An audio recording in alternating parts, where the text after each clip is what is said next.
I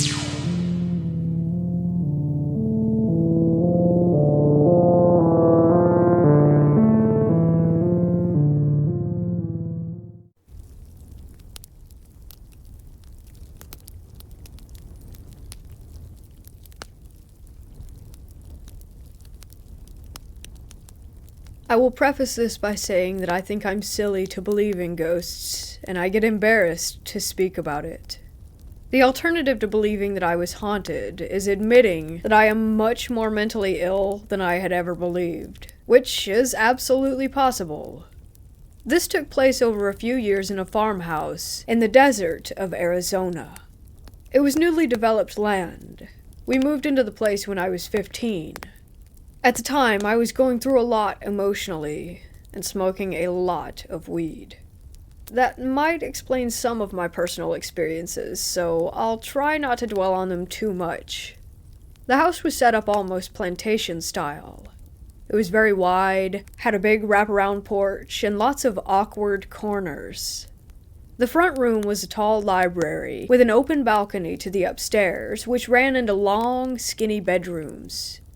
My parents' room was closest to the stairs and was attached to a nursery with a sliding ensuite door. My brother's rooms, who were 2 years younger than me, and my room were at the end of a dark hallway. That side of the house never got sun, so it had bad vibes all around. Downstairs, there was a messed up Harry Potter-style closet, a sunken-in living room, a kitchen in the center of the house, and a sunken playroom for the baby. It honestly started the first day that we moved in. My brother and I were the only ones in the house, and we were unboxing plates. It was so empty that everything in there echoed. I swear it sounded like a little girl laughed, like a creepy track that you could get off of an app or something. Keep in mind, the TVs were not plugged in. We were on an acre of land, far away from the dirt road, and my brother was way too stupid to pull a prank like that. I started hearing voices at night. This wasn't unusual. I honestly used to freak myself out so badly that I think I made noises up to scare myself. My parents had raised me not to talk about things scaring me, to tough it out and be a big girl. It was fine most of the time during the day. Everything bad came at night. I remember distinctly when it started messing with me in bed. In solidarity, my brother and I kept our bedroom doors open for the hallway's nightlight, and in case we needed to call for each other. We had a pretty messed up childhood that might have contributed to all the codependency I'll describe during this. I was falling asleep, but not quite out. I felt the blanket slipping off the bed and reached down to grab it. This was common. I didn't have a bed frame with a foot. It kept slipping no matter how I tried to tuck it. In classic horror movie fashion, the last time I pulled it, I felt tension. There was nothing it could have been caught on. I felt like the second I went from confused to terrified, it bounced back to me. I don't know how to explain this that well, but I was certain that someone was under the bed pulling it away from me. Later, I moved another nightlight into the bedroom. It was a kind of spooky amber orange, and I convinced my parents to let me paint the walls cherry red. Again, I was almost asleep, but not quite out, so I don't think it could have been sleep paralysis. I heard the carpet rustle, and maybe joints cracking. It sounded like my mom had come in to check on me. I opened my eyes, and immediately froze. I don't think I've ever been more scared in my life. There was a woman crawling across my floor from the far side of my room to the foot of my bed. She was pale and stringy-haired as if she were going bald. I couldn't see her face. I don't know how I fell asleep. I couldn't scream or move. I think she disappeared under my bed. But again, this could always be a hallucination. My baby brother was about 7 months old when she started coming out during the day. My mom was a teacher at the time and was able to stay home with us during summer vacation. It was lunchtime and we were watching a movie quietly downstairs while the baby napped. There were noises upstairs, as if something had been dropped to the ground. We listened for a second before my mom ran up. She thought the baby had fallen out of his crib. We opened the door and found him sound asleep. There was weird white stuff on the floor. It took us a while to figure out that it was drywall or something like that. There was a crawl space to a small attic where the AC and insulation could be reached. It was barely big enough to get into and a good 9 feet from the ground. It also had to be pushed up and slid over to open. There was a visible gap. The carpet was a really ugly dark blue, so we could see the white spots on the ground as if something had been dragged from one side of the room to where the crib was, and it stopped right in front of it. My mom checked the closet and called my stepdad. He couldn't leave work, so he stayed downstairs until he got home and checked the crawl space.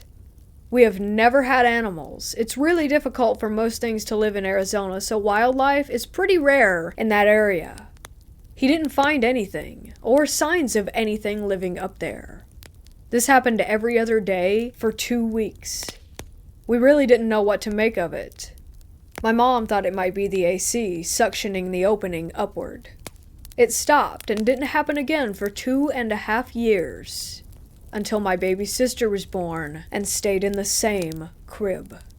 Again, it happened on and off for a few weeks, and never again. To keep my own solo experiences brief, I had a period of 3 months where I straight up did not sleep. I went crazy. Every night, I felt like my bed was shaking. The instant I laid my head down, it would vibrate, the metal frame would sway, and I would feel as if something was pushing the mattress between the baseboards or sitting on the corner. I had my brother touch the frame one night to tell me if the shaking was in my head or not. He said it wasn't, but I'm still not sure if he wasn't just playing into it. I thought I might be having seizures or something. At one point I got so frustrated I started sleeping on the couch downstairs with the dog. I started hearing whispers too. Not a noise that sounded odd, but someone calling my name. My name has 3 freaking syllables. I would be in my room, door open, doing something at night after my parents went to bed. It was a female voice, but it sounded off. I don't know how to explain it. The downstairs really scared me after the lights went out, so I never went down, but I did walk to the balcony and look. I never saw anything, but the whispering would stop when I got close. My brother started hearing it too. He's kind of weird. His life's dream has been enlisting in the army, so his reaction was always getting his knife and walking right downstairs to confront it. He would turn the lights on and look around before coming right back up. He slept on my floor a few nights because he was convinced that she wanted me. We had prior haunting experiences, which led to my parents making jokes that the ghosts follow us. They didn't pay much attention to it at the time when it was quiet. One night, my parents went out with the babies. My brother and I were in our rooms, doors open per usual. We started hearing something strange. At first, I thought it was the wind. It got louder until it was clear that a woman was wailing. I know it sounds crazy, but it was so clear. We hid in my room for what felt like hours, calling my mom. For some reason, it never occurred to us to call the police. Eventually, the crying stopped. We hatched a plan to run for the stairs and out the nearest door. All of the lights were on in the house, and my brother has his stupid knives. It's like it knew that we were going to leave. We heard shuffling outside the door, and maybe breathing? I guess it could have been the air conditioning.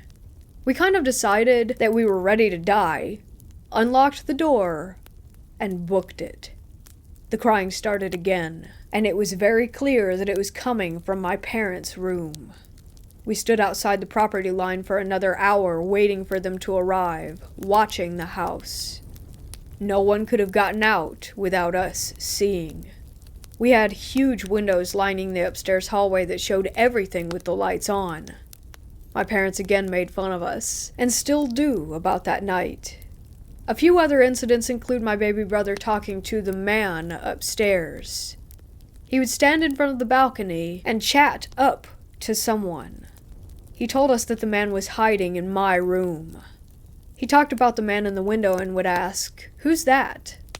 directed to the doors at night. I don't want to talk about all of it, but there were so many instances of voices, doors slamming, and things being knocked over in my room that I really did think I was losing my mind. I moved out at 18 and came back occasionally, usually to babysit. Apparently, my reluctant believer mother and absolute skeptic stepdad watched a coffee pot jump off of the counter. They were also outside sitting and having an open fire while drinking a coffee when they saw a figure in the balcony window of our room. It was a tall man, but my stepdad still needed urging to go upstairs. It appeared a second time, closer to where the nursery door was. My mom said she had horrible dreams about a man in the corner of her room after that.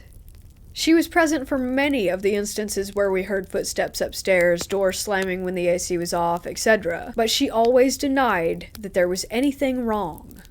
Once my parents left town with the kids for a week. At this point I was 19 and living happily an hour away. My mom begged me to check on my brother and stay a few nights for the weekend. I arrived during the evening after I got off of work. I asked how had things been when he was alone. He said he was fine, he just didn't go upstairs at night and, quote-unquote, minded his business. He said if he ignored it and tried not to get scared, then it in return ignored him. He felt safe with the dog. We were watching YouTube and eating when we started to hear a deep noise. At first I thought it was a bike or one of the small buggies that people drove out here. Then I noticed that it was holding a tune. It was humming. The dog had a weird thing about staring into the bathroom if the door was open, which is scary at night. This time, the door was closed and he still stood up and stared. The noise was so deep that it sounded as if it couldn't have been human, but it was definitely melodic. There's nothing I could think to figure out to try and explain it. My brother and I just kind of looked at each other. Then, a door slammed upstairs, and we decided to nope out of there and go for a walk. When we got back, I decided that I would sleep in my parents' room. It didn't feel right to stay in the kids' room, but looking back, it would have been best to stay close to my brother. I fell asleep surprisingly easy. I guess about 2 hours passed before my brother slammed the door open. The house smelled like it was burning. Not really like a fire smell, but more like burning plastic and trash. I was panicked. I was the adult and had no idea what to do in that situation. We checked the house. I turned off the air conditioning, thinking it might be on fire. We opened all the windows and fell asleep on the couches downstairs. The next day, the smell was still lingering, but less overwhelming.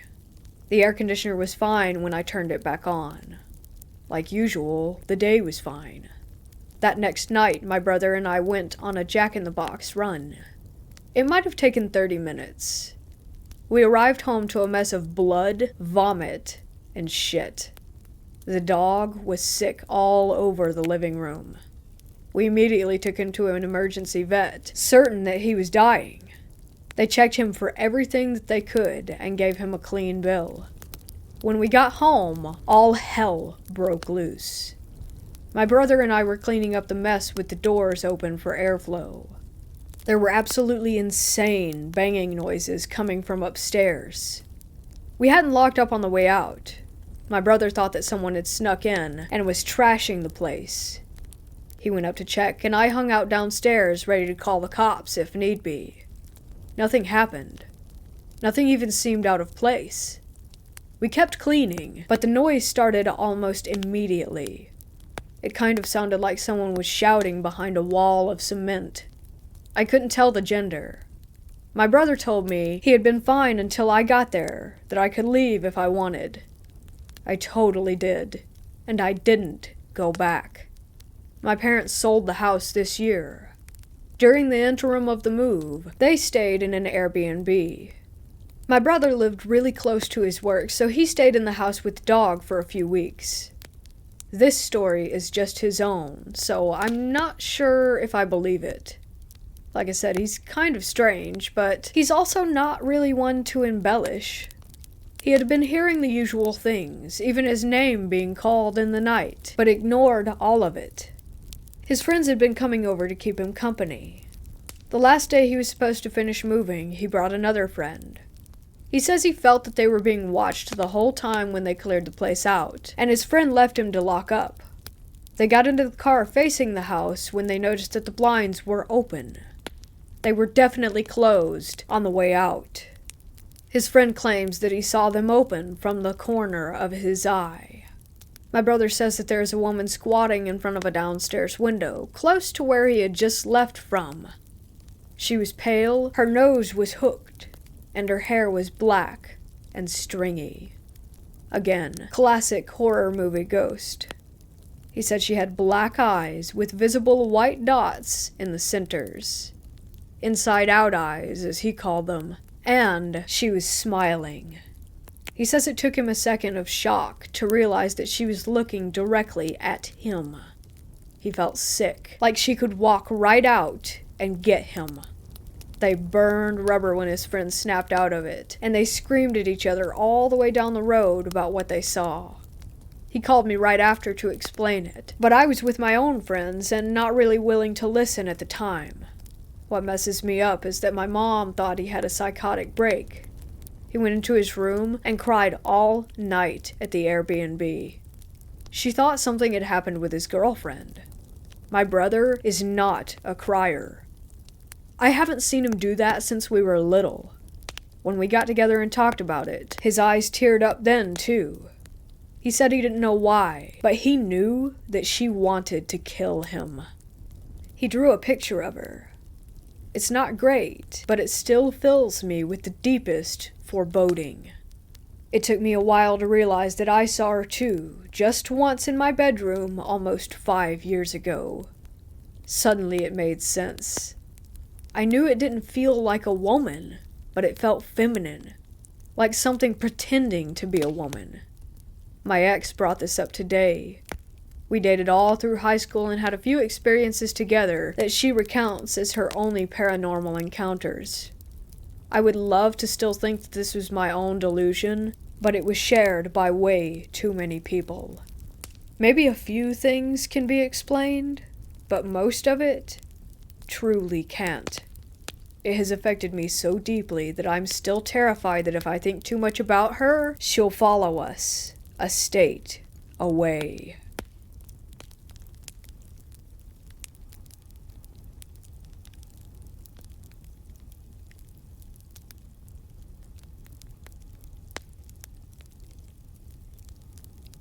Before we begin, you must understand that everything you are about to read is absolutely true, and the events continue to this day. It was last summer. My girlfriend, now wife, and I finally made the big decision to move in together. Cobblestone Square is a situation of apartment complexes surrounding a central park. After living in another apartment for 2 years, I learned that a bigger apartment was opening up on the other side of the complex. We needed more space because my wife had 2 children from a previous marriage. After a rushed inspection, we were happy to move in right at the start of June. The months passed by, and the days grew shorter and colder. Autumn was drawing to a close, and with it, that's when the trouble began.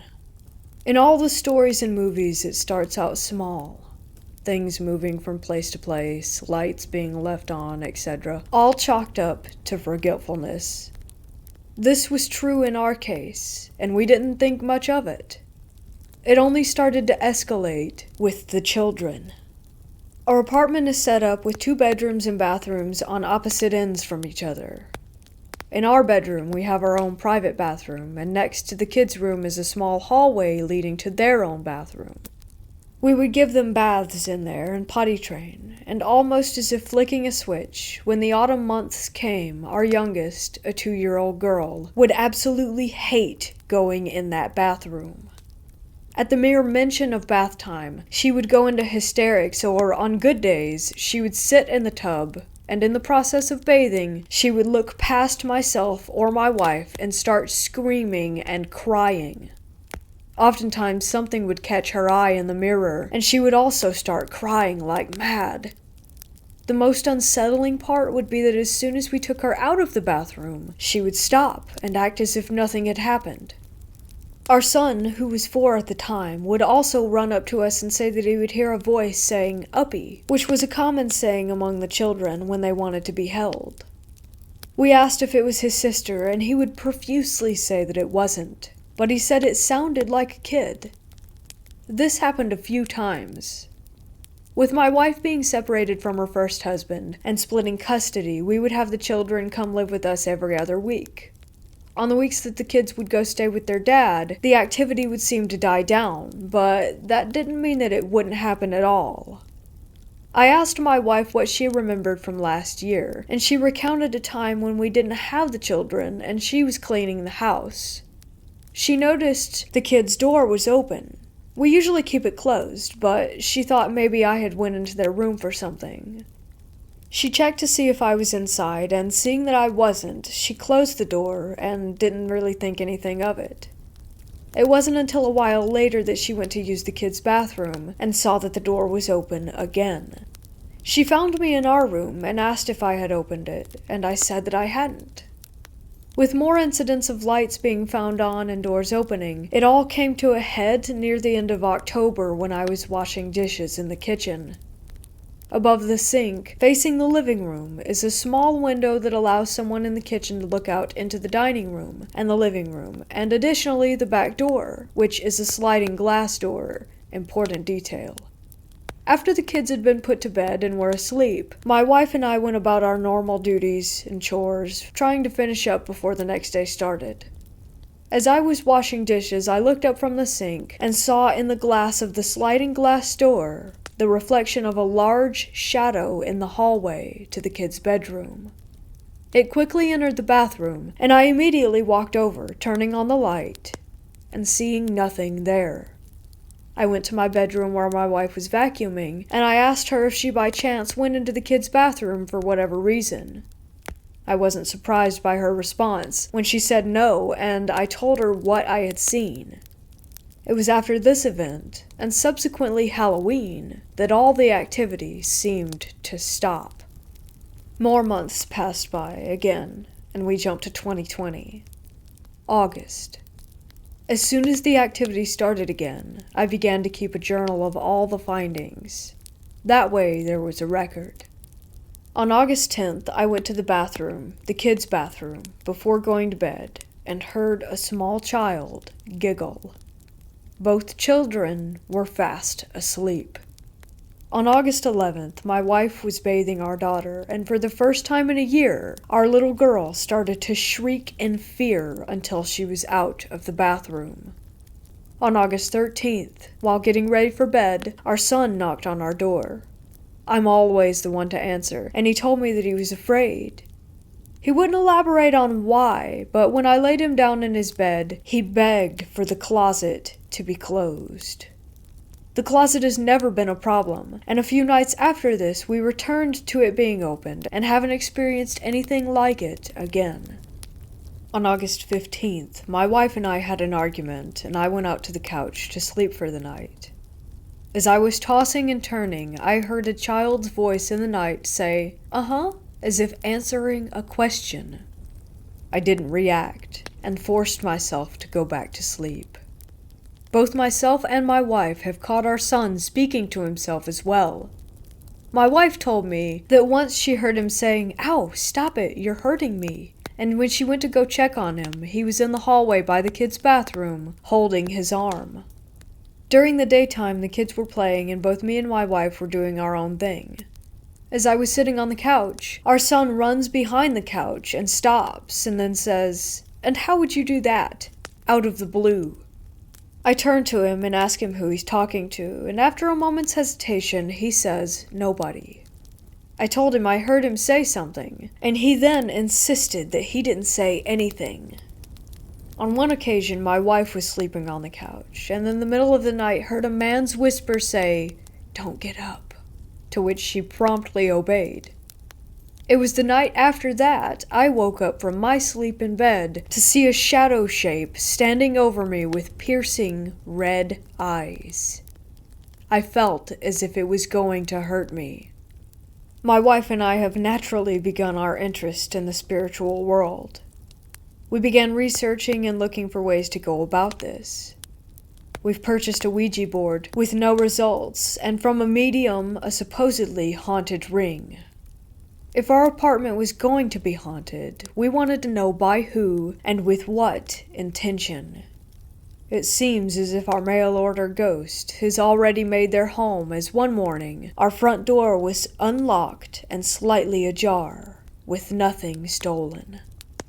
Tonight, as I write this, my wife and I were watching TV on the couch and decided to call it an evening.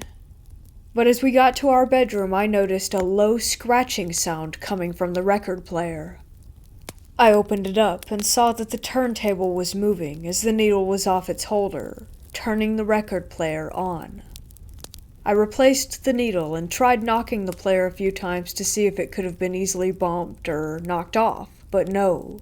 The only way to move that needle was to pick it up with your fingers and set it down. I was reminded of one other time that this happened, long before we bought any haunted items. I am thoroughly convinced that my apartment is haunted. People die in them way too often to think it's not a possibility, and if nobody died here, the cemetery across the road definitely doesn't bring me any comfort. I can say that two distinct entities can be somewhat accounted for: a small child ghost and something else. Or maybe something that wants to be viewed as a child. But let's think happy thoughts. We still live here to this day. Autumn is just beginning. And that's when things really seem to get interesting.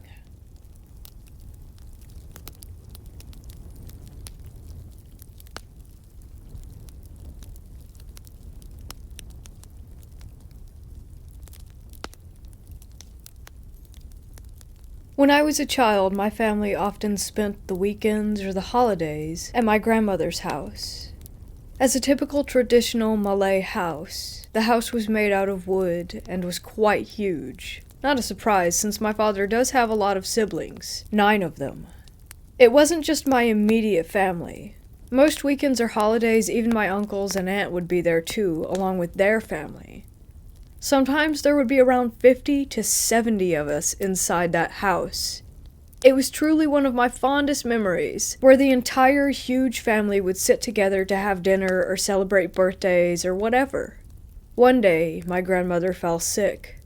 The doctor simply told us that her health was deteriorating since she was quite old at the time, but that she required no hospitalization. My dad and his siblings all made up their mind that my grandmother should stay with them. Every month, she would stay with a different one of her children at their house. I remember she stayed the most at my house, since it was the biggest at that time. I was happy, since she was a great storyteller and a great cook. In the meantime, my father and uncles hired a nearby neighbor to take care of and clean my grandmother's house every once in a while. Unfortunately, her health continued to decline. She told my father that she wanted to stay in her old home. At first, we didn't like the idea with her being alone in that house, especially with her declining health. After much discussion, my eldest uncle decided to build a house directly in front of my grandmother's house for him to stay in. In the meantime, they would rent a nearby house so that he or my cousins could visit her every day. My father and his siblings also agreed to hire a nanny for my grandmother so that she would never be alone. Fortunately, despite no one having been staying in the house for about 2 years, it was relatively clean. It had been almost a week since my grandmother returned to her own home. The weekend was coming, and my father decided to bring back the tradition of staying at my grandmother's. That Friday night, around 2 of us were there, and that night strange things began to happen. The first to notice that something was off were my cousins. They were all the daughters of Dad's youngest sibling. They were always cheerful, but at that time I remember their faces almost always looking terrified. I chalked it up to them just being kids, which was ironic since I was only around 10 myself at that time. Then, as I walked past their bedroom, I heard through the thin wall that the girls complained to their parents that they had noticed a few shadowy figures, which had been all over the house. My uncle tried to convince them that it was just their imagination. I decided not to care much. I was too tired and sleepy. That night, while I was sleeping, I remember waking up and staring above and seeing something terrifying. Just so you know, a traditional Malay house rarely has a ceiling. The house beam was exposed, and you can see the inside layer of the roof. During my sudden awakening, I saw something like a shadow sitting on the house beam. I had to rub my eyes to see, and after a while I began to make out what it was. It was some sort of creature or something. Am I still dreaming? I thought to myself. I was utterly terrified. I could see the creature, but it was like my brain failed to see exactly how it looked. Sometimes it would look like a lion, then a crocodile, then a huge bird or some other kind of animal. And then it looked at me. All I could remember was its huge red eyes and a wide grin filled with fangs. I tried to scream, but my voice stuck in my throat, and my body felt stiff, as if I were paralyzed. All I could do was slowly pull up the blanket and hide my body underneath it, and force myself to go back to sleep, hoping that it was a nightmare. The next day, as I sat alone at the stairs, trying to get rid of the memories of what happened, from the corner of my eyes I could sense that someone or something had been peeking out from the toilet area looking at the living room. It appeared to be a child, or was the size of a child, with pale, gray skin. Another time I was sitting in a chair in the living room. At first I thought it was just my imagination, but it happened throughout the day and the night. That same child. Then I heard my aunts talking with each other. It turns out that I wasn't the only one who had noticed it. The entire family had seen it too. Or rather, we could only see it through the corner of our eyes.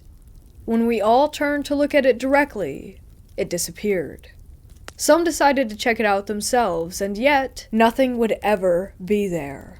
My uncle quietly told us that when a house was abandoned, there will always be something that will live there. That house had been abandoned for 2 years before, so obviously something had moved in, and we were all simply intruders. He told us that if we didn't bother them, they wouldn't bother us. That night we all prayed together, as well as recited some holy prayers. Yet I could still see the little stalker, and I could begin to notice a few shadows around the house that did not belong to the furniture or to the other people living there. Worse for me was at night. I woke up again, and this time the thing was already grinning at me with what I assumed a hand or finger poking at my cheek. It didn't feel solid at all. It felt more like a cloud of smoke. Again, I tried to scream, but my body felt stiff. Like before, I could only slowly pull my blanket to cover my head and force myself back to sleep. I never dare to sleep at that house ever again. Anytime we ever went back to my grandmother's house, during either weekends or holidays, I simply stayed at my uncle's house that was right in front of it. Yet every time I entered there, I could still sense the small figure poking its head out from the bathroom wall and the shadows that would be moving around. My grandmother passed away around 8 years ago, and since then we never have had reason to stay at that house. Now, the house was downsized while I was at university, yet it still has the original layout of the lower area. They only actually got rid of the upper area. I asked my father why not simply demolish the entire building. He then told me that even getting rid of the upper area was difficult. Workers were pushed by nothing, and electronics and engines would always malfunction. In the end, they decided not to touch the bottom area and just continue to use it as storage.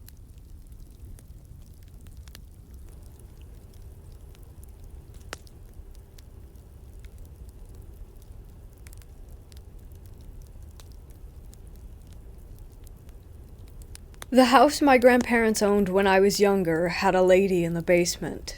At least, that's what I called her. My older sister called her the lady on the landing, because she only ever saw her on the landing to the basement. Either way, basement. I haven't correlated any of my personal stories with my cousins or siblings except my own. My aunt used to live down there, and I haven't dared to ask her about it because she had an experience when she was younger where she was physically lifted out of the bed by her ankles, and because of that, you can't even mention ghosts or paranormal stuff because she covers her ears and walks away. But that's another story for another day. Anyways, my personal stories. I'll try to keep them short and sweet. The first time I can recall seeing her, I was hanging out with my aunt, a different aunt than the one mentioned above. She and her son were in the house while my mom was working and my grandparents were in Hawaii. Now, for some reason she chose to bathe me in the basement bathroom, which was weird because there was another fully functional bathroom with a bathtub on the second floor of the house, as well as the shower in my grandparents' room. My cousin was expecting his friends to come over and play.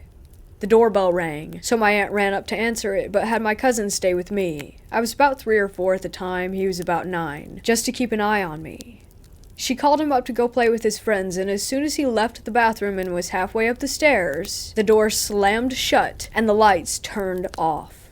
Then, all of a sudden, I see this woman literally in the mirror facing me, but it looked like she was getting ready to walk out of it because she was getting closer. I, of course, start screaming. My cousin is on the other side of the door desperately trying to get in. My aunt comes flying down the stairs and couldn't get the door to open either. She kept telling me to unlock it, but I was stuck, frozen in terror. Finally, she gets the door open and sees nothing. She flips the switch on and gets me out of the tub, and nothing else was really said about it. Later that week, I was again with my aunt as my mother was working. I asked if I could sleep in Grandma's bed since they weren't there, and at the time, at my little size, that bed seemed humongous. She called them in Hawaii to ask for their permission, and they said it was fine. So I'm asleep in their bed, and I'm not exactly positive if it was a dream or an actual experience that had taken place. I was in the center of the bed. From there, you could see straight into their bathroom on the right side of the room, and then straight down the hallway into the computer room. Mind you, this is on the second floor now, not the basement. In this maybe dream, the bathroom light flipped on and I could see her again coming out of the mirror. It was like I was locked in place, but I could see down the hall in the computer room my mom sitting at my grandma's computer. I tried to call her, but it came out as a dull whisper. I tried over and over, but the sound just wouldn't come out. The woman actually made it out of the mirror this time, and got just a step out of the bathroom when I was able to get unlocked, and I ran down the hallway into the room where my mother was. Again, I don't think anything was ever actually said about this. Another time, maybe 2 years later, my mom and I were sleeping in the basement bedroom, and the closet doors were those full floor-to-ceiling mirrors. I saw her again, but my mom was within reach, and I woke her up and she saw this woman too, and grabbed me and ran upstairs. I guess a more adequate name for her would be the lady in the mirror, but I've been calling her the lady in the basement for what seems like forever. I know for a fact that the cousin from the first story saw her on a number of occasions. My sister saw her, my brother saw her, and a couple of other cousins when they would visit from out of state. It really only affected us kids. Over the past couple of years, I've asked my mother if she remembers it. My sister, my aunt that would watch me, and then her son and everyone is pretty much on the same page of, this was real. My mother's theory is that she was a family member from the past that just stuck with the family, and she didn't mean to be scary, she just was, because we weren't used to seeing that sort of thing. I asked my grandpa about it last week over text if he recalls me ever saying anything to him about her, and he replied, no, and I'd prefer it if you didn't. Now, here's the kicker. My grandma passed in December of 2018. I had not seen the lady in the basement since that particular house. They moved houses, hell, even moved states, and I never saw her in any of the other houses. Not once. But after my grandma died, I saw her in the house that I was living in that wasn't even close to the original house where I first saw her. Now I'm wondering if my mom's theory on her being a relative that passed and just was attached to us is even true, and that when my grandma passed, she followed her, but made her rounds to say bye? because right after I saw her at my own house, I called my sister immediately and she freaked out because she had seen her at her house the day before. I haven't seen her since, and I pray I don't see her again. Half of me wants to write a letter to the new owners of that house from my childhood and ask them if they have seen her as well.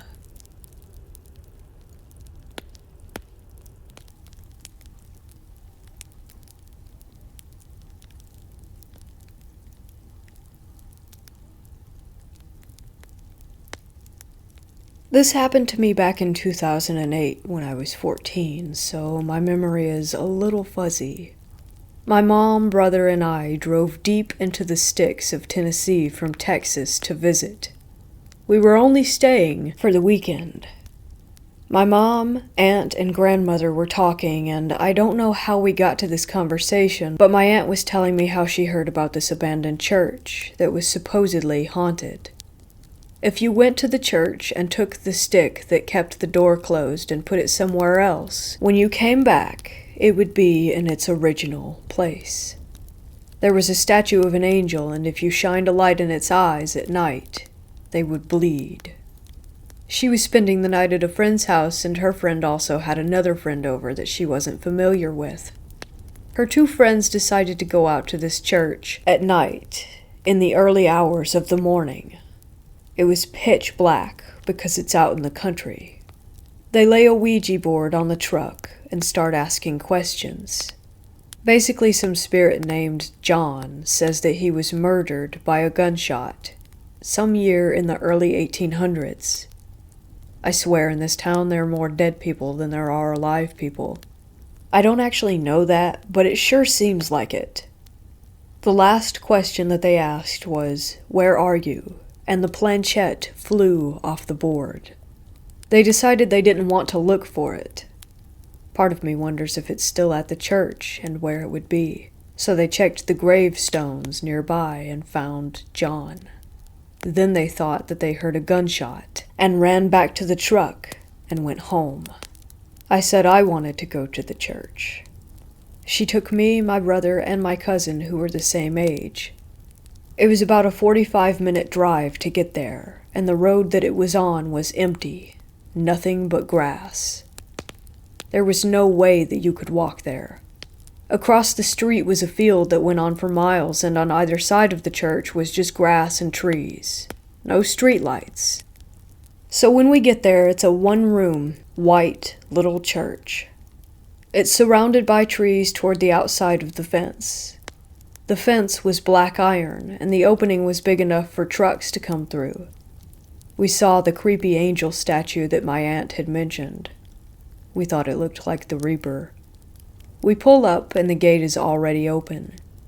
Immediately, my brother and my cousin, who were in the back seat, were like, "Oh no, we are not going in there." And my aunt was saying, "Why is the gate open? I just don't understand." And I had my hand on the handle, and I looked at the gate, and I knew that something was waiting for me on the other side. I could see, maybe my mind made it up, but I didn't see it with my physical eyes. A ghostly white man with yellow, crooked teeth maliciously smiling at me. So I take my hand off the handle and say, "Okay, I want to go home." So my aunt backed out and went down the road a little bit further, and the closest thing next to us to turn around at, because there were little ditches on the side of the road in case it rains, was another graveyard. Not surprising. We passed by the church, and I wasn't expecting her to stop, but she did to take a photo with a digital camera, and the door was open to the church. We were all freaked out, and I swear I had this feeling like we needed to leave because something was going to chase us. When we got home, the three of us couldn't stop looking at the camera. The thing I remembered the most was that the treetops grew into a face. It looked like a big bald man with a crooked nose and a narrow chin. When my aunt got the picture developed, there were 4 orbs. 1 by the gate, 1 by the door, and 2 by the window. My brother and cousin swore that they had seen green eyes looking out of that window. I didn't sleep that night. I felt like something was hovering over me, waiting for me to fall asleep. I kept praying that nothing would happen. I tried watching TV to shake it off, but damn, there was no shaking it. I didn't sleep until I got back to Texas. That was my last night in Tennessee, and when I went back home, I slept with my light on every night for a while. And while we were there, I could just sense this unbelievable amount of hate from whatever was there. It was so aggressive and ready to attack. That feeling just pierced through you. That's my only experience. I will never doubt that there is a spirit world after that. My aunt sent me the picture, but I tore it up in 2012 because I was afraid that it would bring something bad into the house.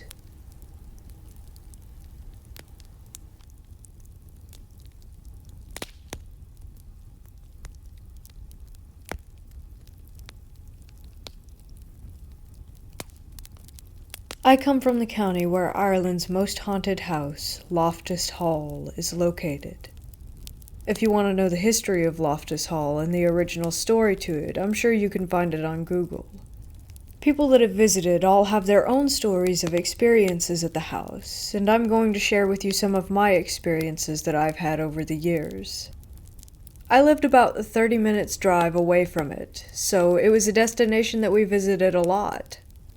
I remember the first time I visited the grounds of the house.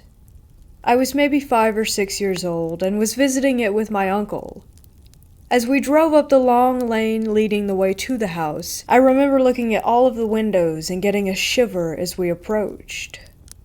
We parked and got out of the car. I stood and stared at the house. We walked around the grounds and around to the side of it where, at the time, there were apple trees. We picked some of them, as they were red and juicy, and put them in a bag to bring them home with us. When we got home and got the apples out of the bag, every single one had a rotten part on one side. I mean, a big, green, soft, gooey lump on all of them. Another time, when I was around 14, I had went to Loftus Hall with my friend and his mom. There's a nearby lighthouse that's open for people to visit, and we went there first. When we got to the house, there were a few people around, and a young American family there. A mom, dad, and 2 girls, aged around 5 and 9-ish. The 2 girls were running around and playing on the grounds when they ran to their parents laughing, and the 9-year-old said, Mommy, Ann wants to show us something. Can we go to her room?" Now, this may seem like normal child behavior, but Anne is the name of the girl in the original haunting story of Loftus Hall. I must also mention that the actual house was not open for guests to go in and out of as they pleased. Not at that time. When I was 16, that was my first time going into the house. We booked a tour on Halloween night. There were some ghost hunters who do an overnight stay every year, and a certain amount of guests can stay there with them for the night. We arrived and went in. We set up our sleeping bags while the ghost hunter crew set up their equipment. We took the tour of the house at night with a tour guide and in groups of 5. We went to each room with the guide giving the story behind it. We got to a room called the Tapestry Room. This is the most famous, and apparently most haunted room in the building. It's said that Anne was locked in this room, and she died in the room as she stared out the window waiting for her mysterious stranger to return. You can actually find the details of this story online. She was locked in there, and sat with her knees to her chin, and when she died, her body could not be straightened. Anyway, we entered this room, and it was freezing. One of the guests in our group, now I don't know if they were paid actors or not, but one of the guests in our group collapsed and went into a fit, arms and legs flailing everywhere. An ambulance was called, and he was sent to the hospital. Apparently, it happens often that people collapse and have seizures once they enter that room. The house is situated on a cliff, and the sea is in the background. About 4 years ago, we went for a drive down there on a foggy evening, and we were looking out to the sea. As we did, we saw the outline of a ship. It looked like something out of the Pirates of the Caribbean, but it floated through the fog and vanished. There have been hundreds of encounters regarding this house that are recorded. Everyone has their own experiences from visiting, everything from feeling queasy in certain parts of the house, to seeing ghosts in the windows, to meeting people while on tours that nobody else who was on the same tour remembers. There's also a hole in the ceiling that goes through the roof, and this is where the devil flew through to escape from the house. Over the centuries, this hole has been repaired multiple times, but each time it is repaired, it will only last for a few days and then reopens again in the same place.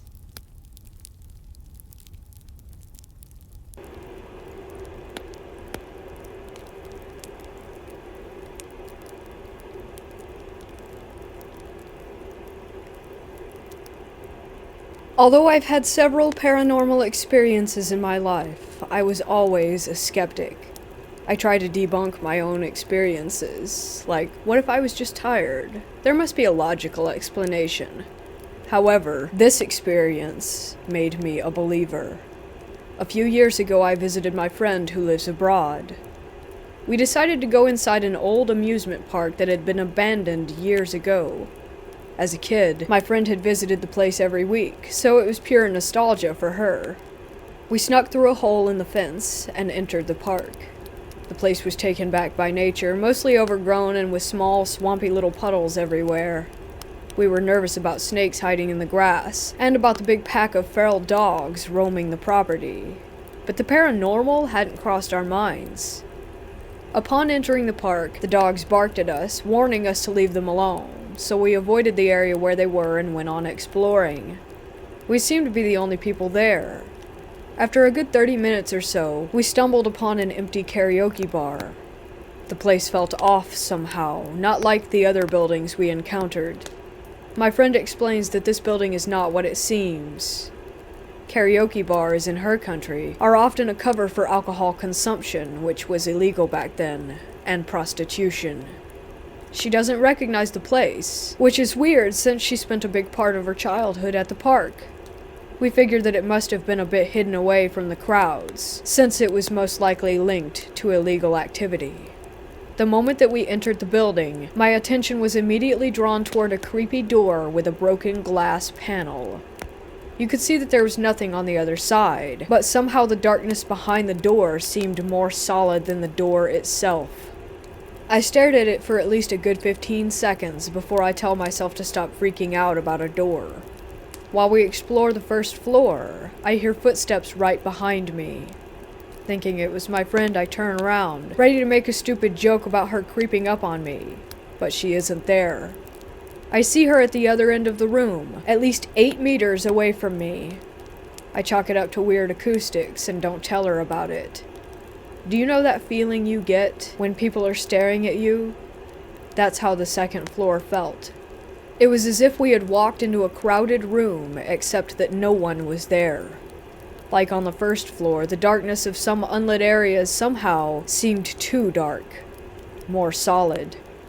I became increasingly nervous, but I didn't tell my friend since I didn't want to sound crazy. Soon, my friend stopped in her tracks and said that she wasn't comfortable exploring any further. She later described that room as a quote-unquote black hole. She recalls feeling as if all her movements were slower than normal and as if her brain were foggy. This was right above the door that freaked me out so much. Back on the first floor, we feel silly for even being that nervous, and we try to overcome our fears. I decide to open a door adjacent to the freaky door, which was easier said than done. The door was stuck, and I had to put my weight behind it to get it to open. We caught a glimpse of a small storage room before the door was slammed shut again. We almost made a run for it, but since we stubbornly didn't want to give in to our fears and be wusses, we took a few more pictures of the room before we left.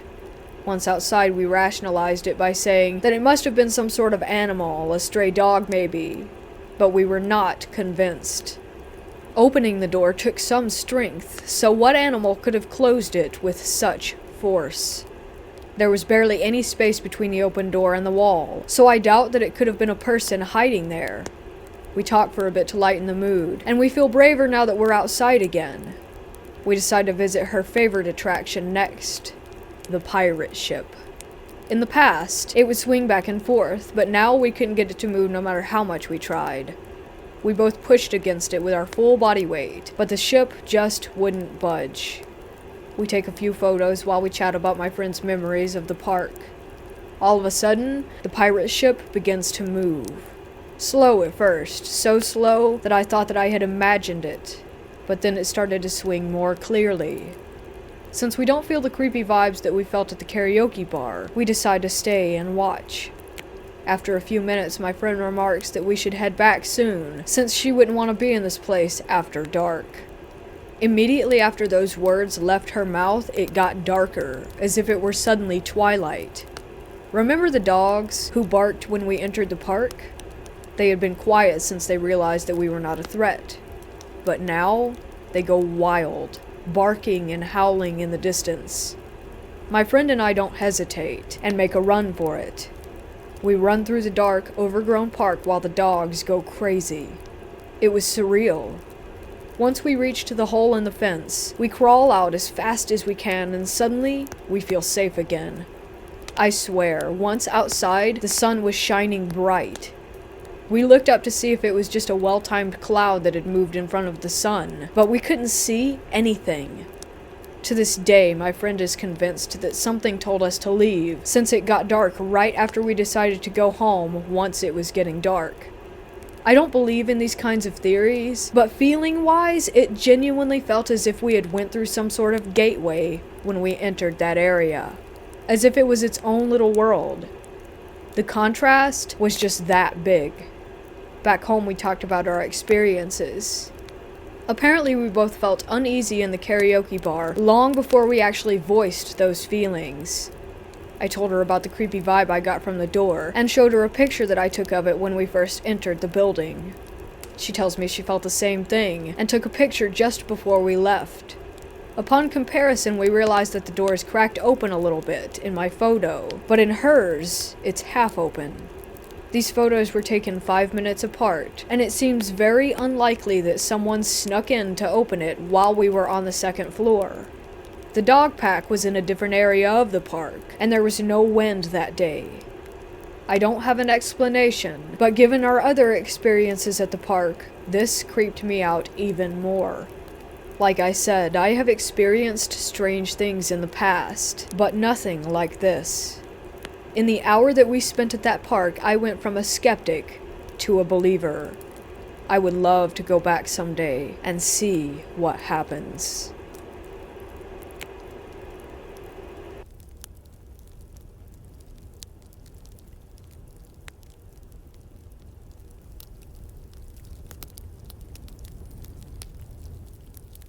I was raised in a house that had a few spirits in it.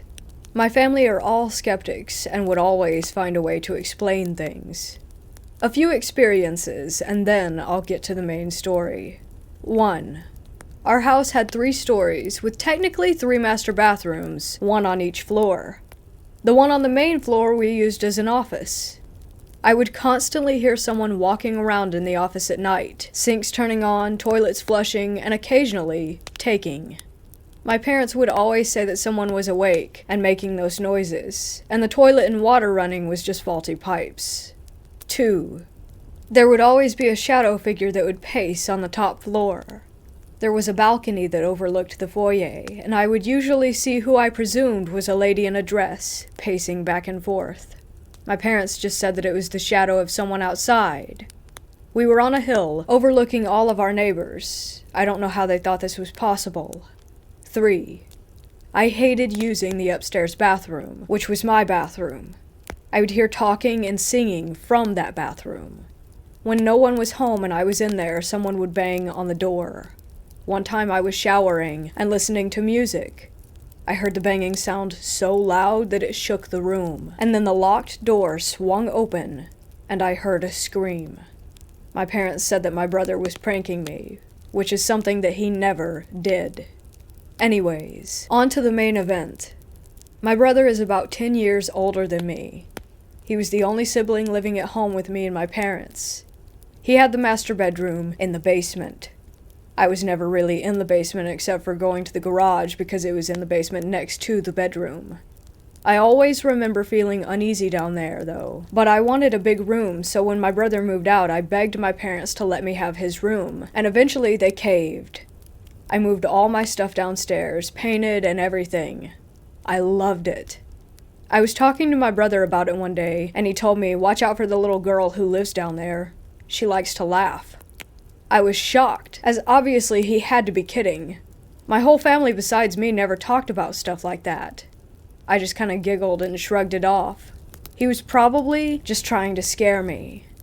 About a week after I moved into my new room, I had a friend come over. We were just laying on the floor next to the bathroom laughing when she had to go to the bathroom. She closed the door and I was just zoning out when all of a sudden she goes, "That's not funny." I asked her what she was talking about, as I hadn't done anything. She said that she heard someone laughing right outside the door, but I didn't do anything or hear anything. She left freaked out, and I assumed that my brother had put her up to it since she liked him. A few days later, I hear someone in my bedroom while I'm in the shower. I call out thinking it's my mom, but I don't hear a response. I get out, and as I'm putting on my robe, I hear a little girl's giggle, and then, "Are you looking for me?" I freak out. I throw open the door to my room, but no one is there. I checked the garage and ended up setting off the house alarm so no one could have come or gone through the doors without everyone knowing. I run upstairs, and my mom is pissed that I set off the alarm, and I tell her what just happened. She told me my brother had a similar story when we first moved in, but that it was nothing. I called my brother and asked him why he told me to watch out for the little girl. He said that I was the little girl. He was kidding because, quote unquote, you would always come downstairs and giggle really creepy. I never did anything like that. I told him that, and he got creeped out. I still would occasionally hear the little girl. I never saw her, but she did like to laugh and open the bathroom and closet doors. I named her Sarah. My brother called me up today and asked me about this. He asked me if I was sure that I never tried to scare him by laughing, and I told him no. He got really uncomfortable. I don't think he knows how to handle the fact that our house is haunted.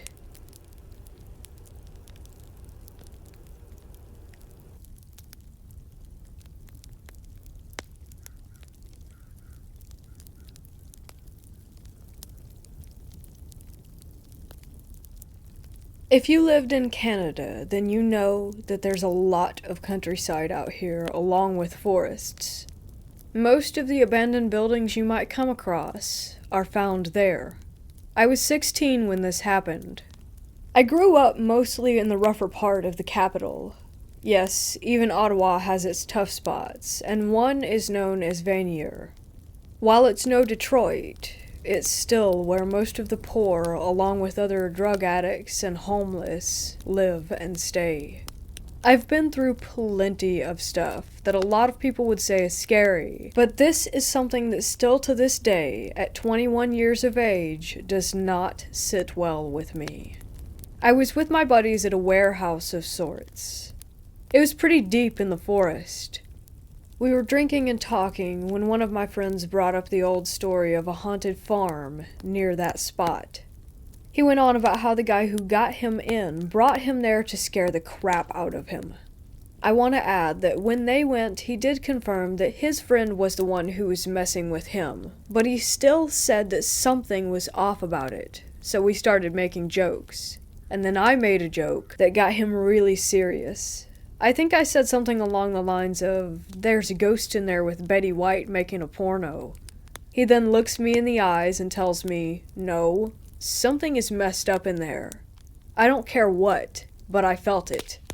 Me being the jerk that I am, I joked about how he was being a wuss and that the only thing you really have to fear is fear itself.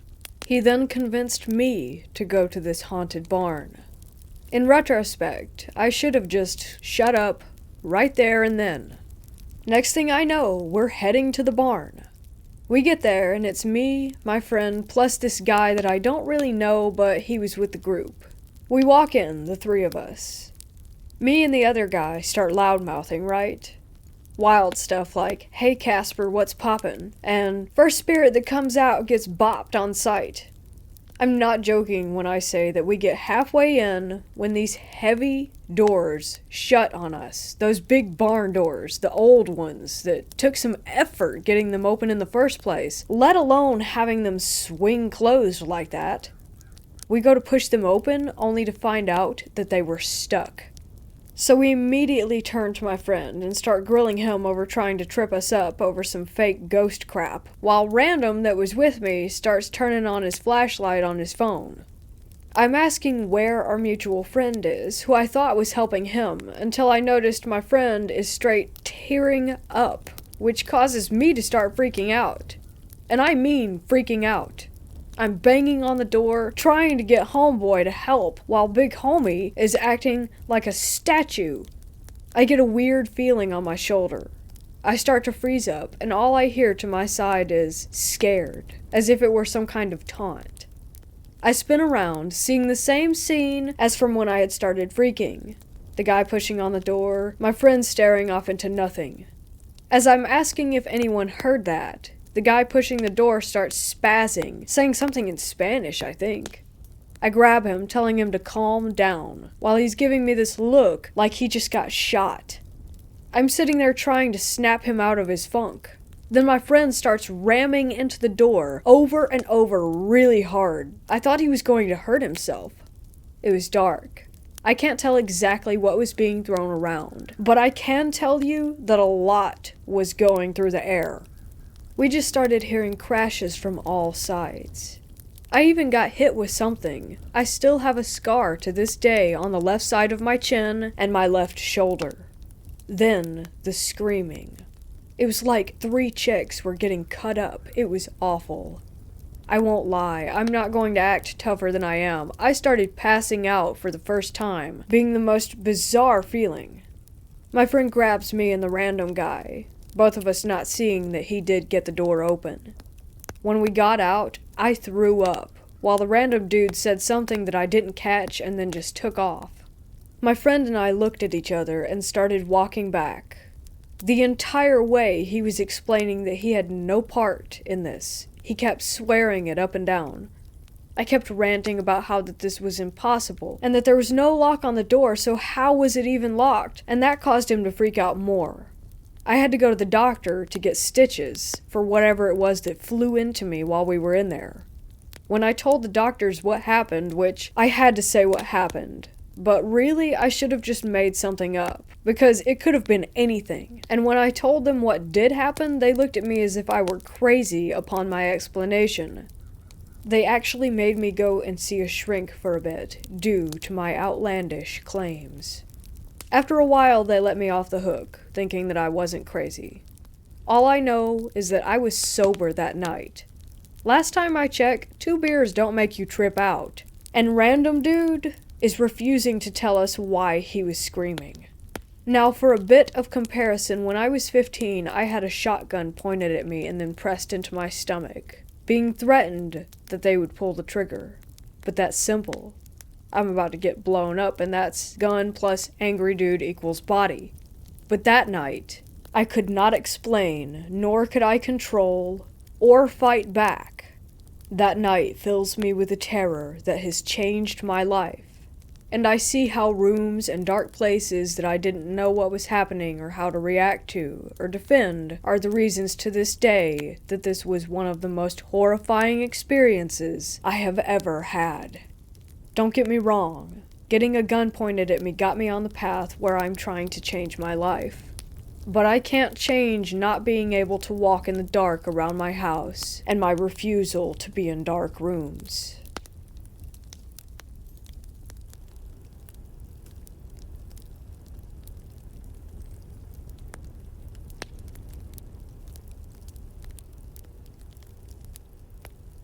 When I was about 12, I'm now 23, I lived in a relatively large, run-down house.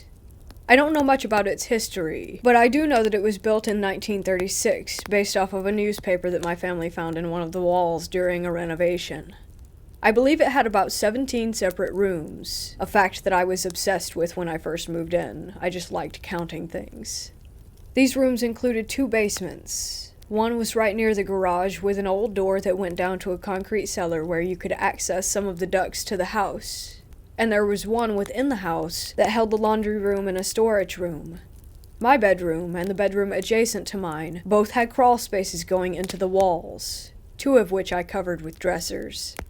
The house often gave me a sense of unease because of the sounds that it made due to it being old, combined with the fact that we couldn't afford heating it all winter, so there were blankets and plastic wrap in all of the windows, constantly making it very dark. Being alone in it was just scary for some reason. I could never shake the feeling of something looking over my shoulder when I was there alone, especially causing me to act like a fool and yell out at nothing while home alone sometimes. Honestly, I'm not sure what caused that, but I'm sure that it had to do with the level of darkness within the house, due to there being no natural lighting and my tiny adolescent brain conjuring up demons just because the house had been settling or something of that sort. One day, I was heading downstairs to do the laundry, and after I was done switching everything over and grabbing the laundry basket, my attention got caught by a large tank of some sort on one of the outer walls of the laundry room. I'm not sure what it held. It wasn't a water heater, but it may have been some sort of reservoir back in the day. It was very, very dusty, since no one ever went near it or touched it at all. Covering the tank this time were dozens of handprints, small to large, and also ones with much longer fingers than a normal hand. I'm not sure if it was due to dragging down, or the hands were just like that. It sent me into fight or flight immediately. I sprinted up the stairs and stayed up there for the rest of the day. It really bothered me trying to think of what could have caused the unnatural-looking, long-fingered handprints. I scared myself a lot thinking about it. Recently, I moved into a new apartment, and in the garage there are a few black handprints that I don't remember being there when we moved in. This could just be because I never noticed them, but I swear they were never there, and one day recently, they had just appeared. It brought back my memory of my old house and the fingerprints in the dust, hence my post here. It makes me a little uneasy, but not much else can be done about it, I'm sure. This event has stayed with me through the years, and I thought I would share it to see what others outside of my perspective think. I'm not really sure, though I have had many more experiences to do with that house in the following years of my life.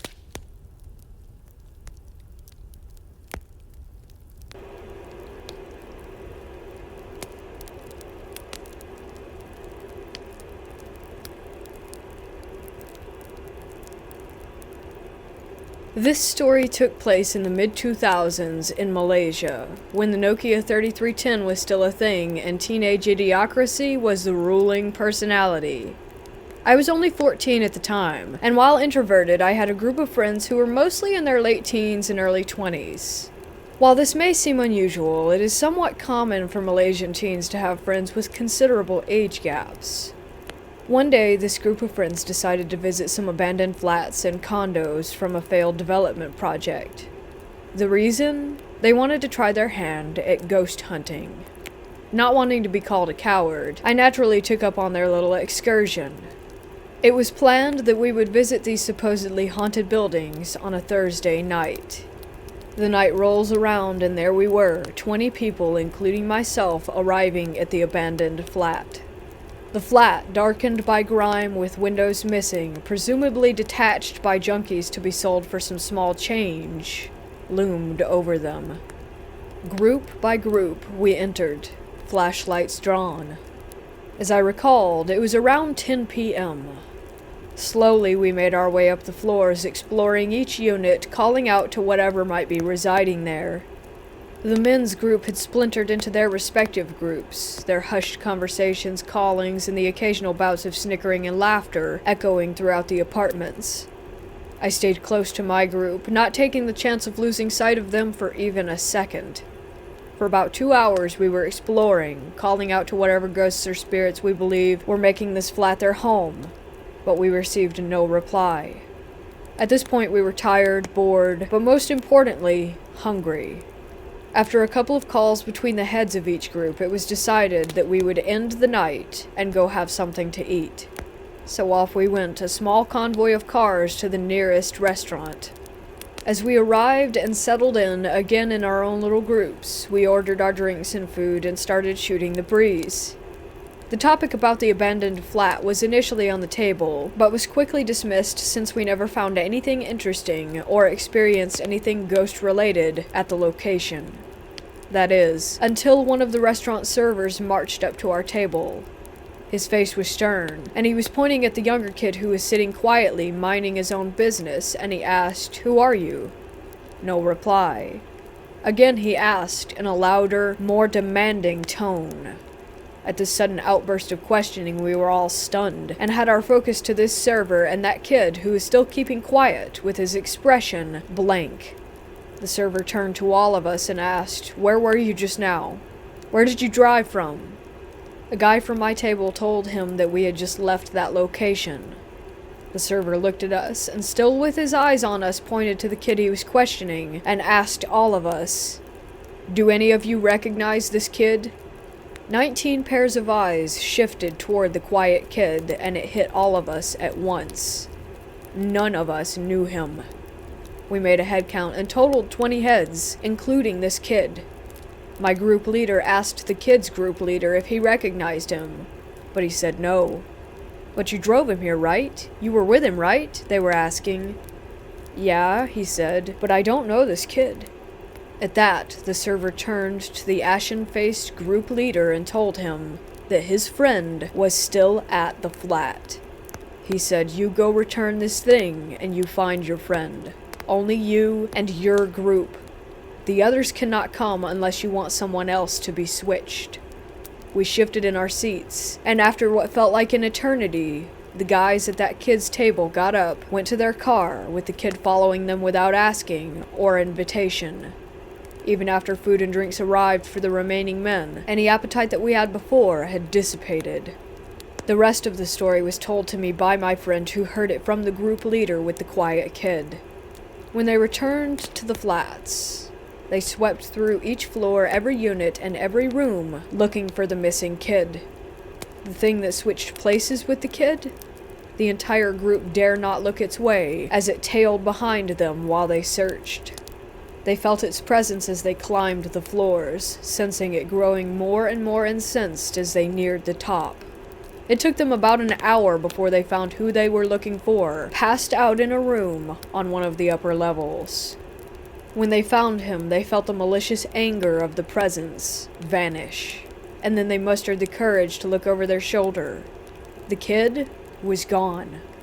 They didn't hesitate in getting themselves out, not even bothering to fully awake the passed-out kid and ask about his condition. One of the bigger guys grabbed him and they all ran, each of them praying to whatever they believe in to protect themselves from whatever resided in that abandoned flat. They got to the car, practically throwing the kid they found in the back seat, and after the engine sputtered to life, the driver buried his foot into the gas pedal and they sped away. As I recall all of this, I remembered a conversation that I had with one of my Malay friends who is a little serious on matters of the occult. His stance when it comes to them: we don't disturb them, they don't disturb us. So don't go snooping around in their territories.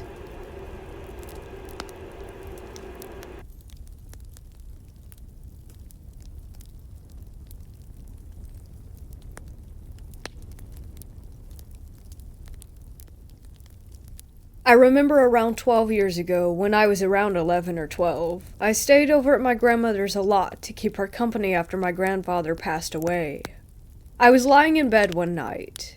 I had just turned the TV off to go to sleep when I heard a creaking sound outside the door, but I just thought it was Grandma going to the bathroom since she had to walk past my room to get there.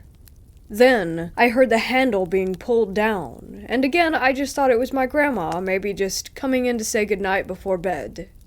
As I looked toward the door, I saw a large, white hand grip the edge of the door, and instantly I knew it wasn't her. I was too terrified to say or do anything, so I just kept watching as the door slowly opened. Because of the window at the top of the stairs outside the room, there was just enough light from the streetlights outside coming through to see what it was. It was a tall, slightly transparent figure. It just stood in the doorway for what could have been seconds or minutes, or who really knows how long. I couldn't look away, and I refused to shut my eyes, even to blink, but of course, I had to eventually, and once I blinked, the figure was gone, with only the open door as proof that it wasn't my imagination. To this day, I still don't know what it was. I told my friends before, and they said it could have been my grandfather's ghost, but it was way too tall and skeletal looking to be my grandfather in my opinion, and I felt a deep, sinister feeling from it that couldn't be further from the warm, loving person that my grandfather had been. I've had a few odd experiences with things before that I could chalk up to imagination or overreacting, but as they say, you have to see it to believe it. And after that day, I certainly believe. Ever since, it's had me wondering what else could be out there.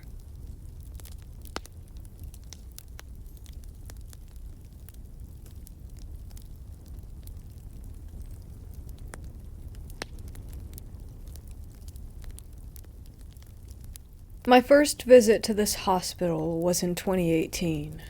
After searching for the address for a while, I came across one that looked accurate enough and went on my way to that lost place with a friend of mine.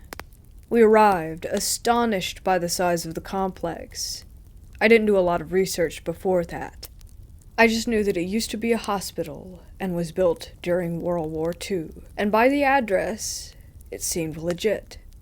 On our way down from the parking lot to the lost place, our excitement was growing. But so was our anxiety for reasons that we just couldn't ascertain. We make our way onto the complex at the part where the main entrance was before, and the air felt really dense. My friend felt the same way, but we brushed it off as just being a bit nervous, just ourselves, and we started to walk past some buildings at the entrance, completely focused and being amazed. At some point, my pulse must have slowed down due to me being focused on trying to take in everything I was seeing, because I noticed that it increased in speed when we reached the buildings where I suspected that the patients would have been. It felt like there was strong electricity in the air that made me feel even more uneasy. That's when we heard a door slam behind us at one of the buildings. We, of course, completely froze. The sound came from a building that was pretty far away from us, and that sound was very loud. There was no wind at all that could have caused the heavy doors to slam like that. The trees weren't moving, nor did we hear anything else. Just one door that decided to slam shut on its own. We nervously chuckled and decided to move closer to the exit. I asked my friend if I should record this visit on my phone, and she agreed. We both turned on airplane mode and went on our way. Whether it was due to our anxiety, or us being too alert, or something actually being there, we would turn around or stop walking at the same time, asking the other if we had heard that sound. Sometimes the sounds behind us resembled soft footsteps. Other times, we would hear silent whispers that we couldn't quite make out. At some point, I began to question my sanity, but I knew that there had to be something there to make such specific noises, loud enough that my friend would also hear them, as I did. As we were walking toward the actual exit, we stopped to look at one building and we heard a very, very loud bang behind us, making our walking become very determined as we made our way to the main street.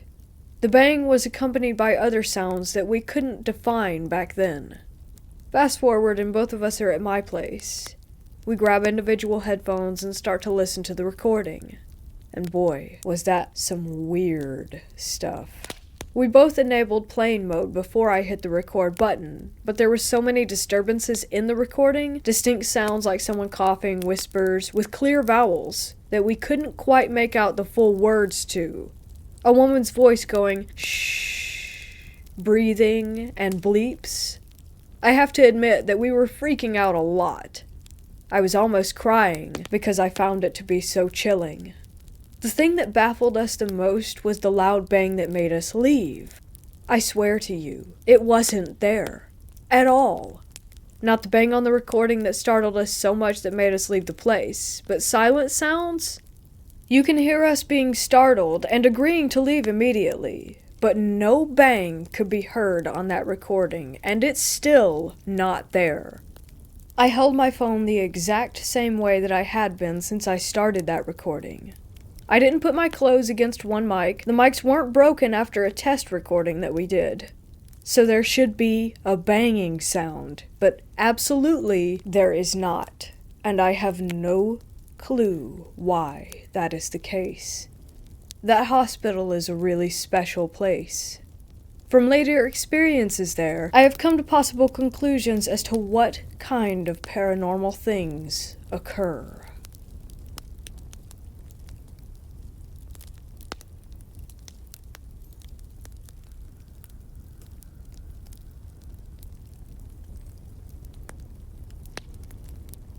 This happened when I was around 9 or 10. I was staying the night at my friend Catherine's for the first time. We met the summer before and were inseparable ever since. Kat lived in this old 2-story house surrounded by woods and dirt road. The house itself gave me an uneasy feeling when I first saw it.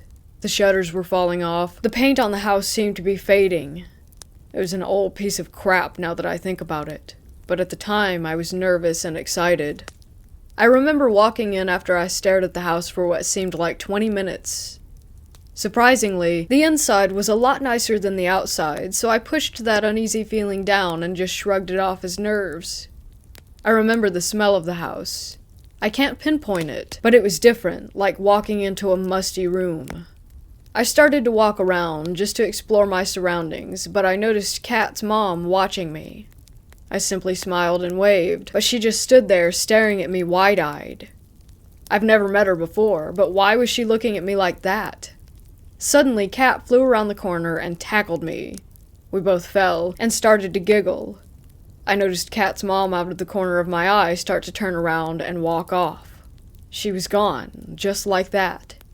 Fast forward a couple hours. Kat and I are laying on a beanbag in her room watching Children of the Corn, which, by the way, was one of my favorite movies at the time. I grew up watching horror movies, mostly Stephen King or any movie my mom was watching. Not her decision, mine, because I love the feeling that a good horror movie gives you. She felt the same way, and that's why we clicked so much. Back to the story. We were sitting here watching this movie, and suddenly the door opposite us slams closed. We both jumped, giggled, and brushed it off because, well, we were kids. Until the second time, when it creaked open and slammed again, not even seconds after the first time. Now I'm sitting there staring at this door trying to figure out how in the hell it's opening and closing by itself. In the midst of all that, the only other person in this house is her mom, who I figured out earlier was just a tad bit creepy. "You think it's just your mom?" I asked her, but she shook her head. "You sure?" I asked again, but she said something that gave me chills, and still gives me chills, just telling this story. "My mom isn't home. It's just me and you, silly." I just stare at her while she's staring at me, trying to wrap my head around what she had just told me. "Where is your mom?" I asked her. "She's at work." I giggled, thinking that she was just trying to trick me. "She is at work. She only works for a couple hours, so she leaves me here because she trusts me." At this point, I'm just looking at her, and she noticed this look of concern on my face. "What's wrong?" she asked. "If your mom is at work, then who was that lady looking at me earlier?" As I said this, we heard what seemed like footsteps at the time, but thinking about it now, it sounded like shuffling in one spot above us. I'm completely terrified at this point. Every hair on my neck is standing on end, and I just want to leave. I start to get up when Kat pulled me back down and asked me if I had heard the noise. I nodded. It was silent again until the footsteps were back, but louder and faster. We both gazed up at the ceiling and she grabbed my hand. "This happens every day," she whispered. I look over at her and can truly see the fear on her face. The footsteps stopped, and she looked at me, her face flushed white. "Is there an attic?" I asked. She pointed up toward the ceiling. "Well, maybe it's just squirrels or birds," I kept thinking over and over. You ever notice when you're really quiet? That's when you can hear almost everything around you. Imagine if you're sitting in a house with your best friend alone at 10 years old and you hear the giggle of a 3-year-old child. Mind you, she has no younger brothers or sisters. We were completely alone. Kat was just as scared as I was. I remember thinking that I just wanted to get out of the house. Just grab her and run out the door. At least we would feel safer and less scared outside than we would in. "Want to hear a story?" Kat asked, pulling my mind back to reality. I nodded. "Well, this house used to be a daycare. There was this lady that would watch the kids, and one day she just locked them in the attic and then hung herself from a rope in the kitchen. They all died because the kids were hungry and thirsty and no one found them for months. In this house."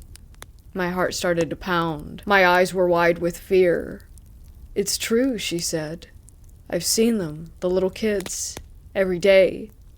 But I never saw the lady, but you have. Earlier." After she told me this, I don't remember much else aside from running out the door of her room and making it outside that house. Kat followed, begging me to stay, but I just had to leave. My stomach felt like it was in knots. I felt like I had walked into a horror movie myself, and just wished that this day had never happened. Fast forward to years later. That was the last day that I had seen or heard from Kat. I remember her always coming to play outside at my dad's during the day. I remembered what she looked like. I remembered meeting her parents and seeing them out in public. I'm now 27, and I can't seem to find any proof that she even existed. All my friends that I was friends with then, I'm still friends with now, even after all these years. But why not her? I drove by that house maybe 15 times, and still wonder if maybe she was just one of the ones that never made it out.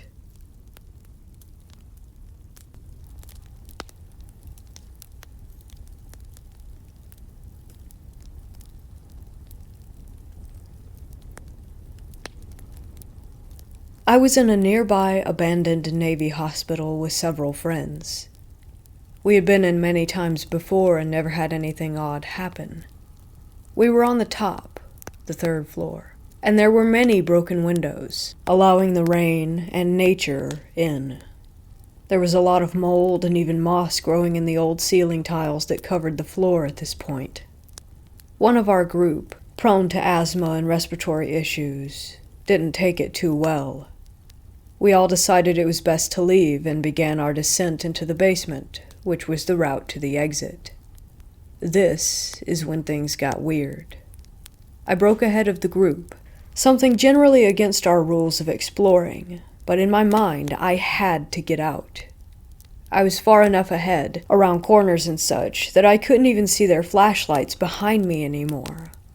My heart was racing, and I still don't know why. I finally got to the last door that led to the room that we would exit from. It was a heavier door that closed by itself. I reached for the doorknob, but something stopped me. I couldn't do it. Something in my mind wasn't letting me put my hand on the knob.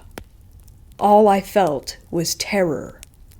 I'm not sure how long I stood there, shaking with my hand no more than 3 inches away, before I saw the flashlights of my friends at the end of the hallway, and at last, I could do it. I wrenched the door open and immediately went outside, hyperventilating with panic. My friends soon joined me, also saying something felt a little weird in there that time. We were gathering outside the door when the friend with the breathing issues felt something on her shoulder. We pulled down her shirt and there was a noticeable, quite obvious handprint. Nobody touched her, especially not hard enough to leave a full handprint through clothing. We've been back several times and haven't had another experience in any way. which only makes it even more odd, if you ask me.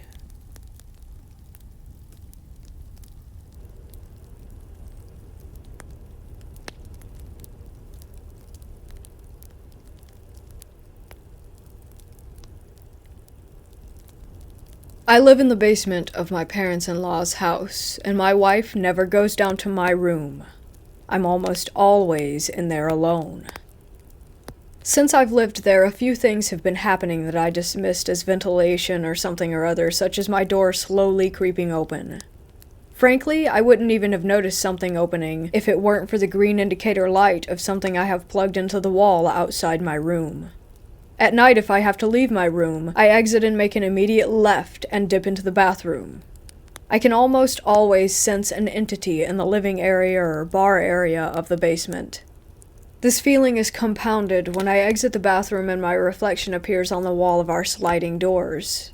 Sometimes, I do not have a face in my reflection. I quickly re-enter my bedroom and shut and lock the door. Some nights there's a knocking from within my mattress that wakes me up, usually between 3 and 3:15 a.m. I have no way of dealing with this other than risking it and fleeing upstairs to my son's room. My son, 3, has autism and frequently says, "That's scary," over and over in the basement while looking toward the bathroom and living areas. The light switches that I have access to when leaving the room frequently cease to function right when I need them, or will flicker out almost violently as I'm on the staircase halfway up and out of the basement. I can hear rustling in the middle of the night sometimes as well, and I occasionally convince myself that it's just a mouse. Lately, this has graduated to the sound of footsteps in the ceiling in the middle of the night. Most recently, when I heard these footsteps, there was no one home but me, and I searched the house wielding a knife for an intruder to find no one home. I think that this entity is aware that I know it exists, and I interacted with it via the mirror once, and it contorted my face.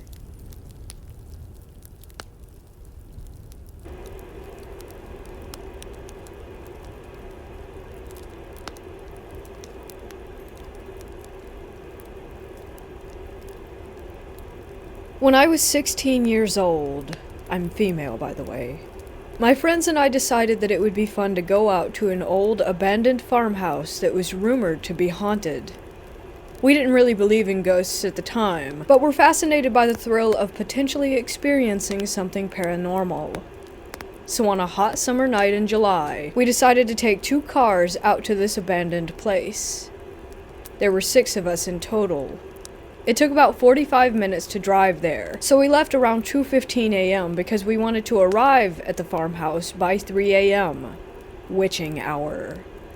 To get to the house, we drove down a dark, winding country road with houses few and far between.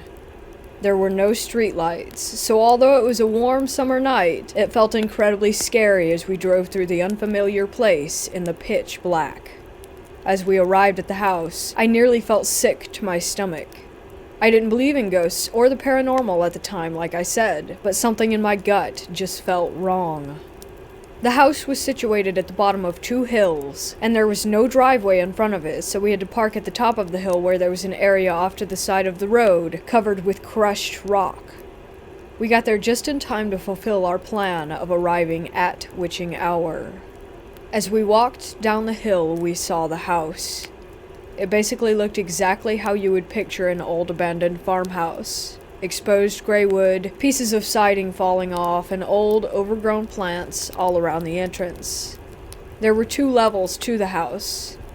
The first level had 2 windows on either side of the door, and the top had 3 windows, one to the left above the door and to the right. As we walked closer, we saw that the door was open, so we dared each other to go inside. We formed a line to enter. 2 of my friends, who were guys, went in front of me, and I was the 3rd in line to enter the house. The first guy is friend number 1, the second is friend number 2.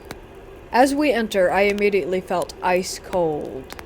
I have never felt that kind of cold in my life, as in, I felt it all the way in my bones. As soon as I felt it, I heard friend number 1 scream at the top of his lungs. It all happened so fast that I could barely make out what it looked like inside. I mostly remember an uninviting couch laid across the stairs with the living room to the left of the stairs and the kitchen to the right. It was like walking back in time. Old floral wallpaper peeling off the walls. So the second that friend number 1 screams, we all run out of the house immediately. As I look back toward the entrance, I notice that only friend number 2 exited the house behind me and friend number 1 was still screaming inside. Like blood-curdling, in fear, scream. Friend number 2 runs back into the house and grabs friend number 1 and pulls him out. My first friend was so scared that he ran from the house screaming that something was holding him up by the air by his shirt. He rips off his shirt while he's running, and all I see are 3 big tears in the back of it. It looked as if 3 prongs from a pitchfork had ripped through the fabric. But it doesn't end there. As my second friend stepped foot outside the door, he begins yelling in pain. I looked back, and he had blood dripping all over his face. I literally felt like I was in a horror film. He came toward me, and I was in full instinct mode. I took my sweater off and gave it to him to try and stop the bleeding.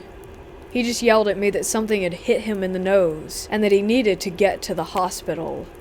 So we run back up the hill, which felt like 1,000 years, to the car.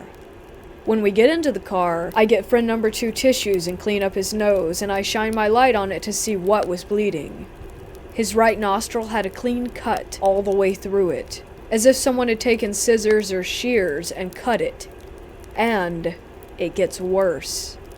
As we're driving away, my friend and I both look to the house, and there's a candle lit in the top left window.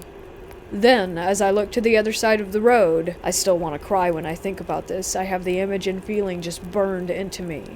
And there's this old trailer with a light on, and the silhouette of a man with a hat on in the window. I am 100% convinced that this old man was an evil spirit. Just the feeling I got of him staring at me, watching me as I drove by. I still feel the chills when I think about it. I felt like it was a warning to never come back to his property. Like he was the spirit that hurt both of my friends, and that he was sending me a message. On the drive back, we ended up bringing my friend to the nearest ER, where they stopped the bleeding and stitched up his nose.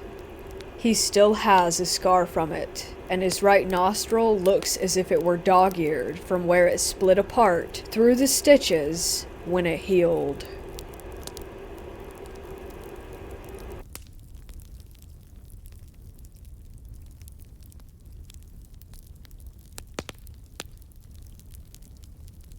I have an attic in my house, and ever since I was young, I hated going up there.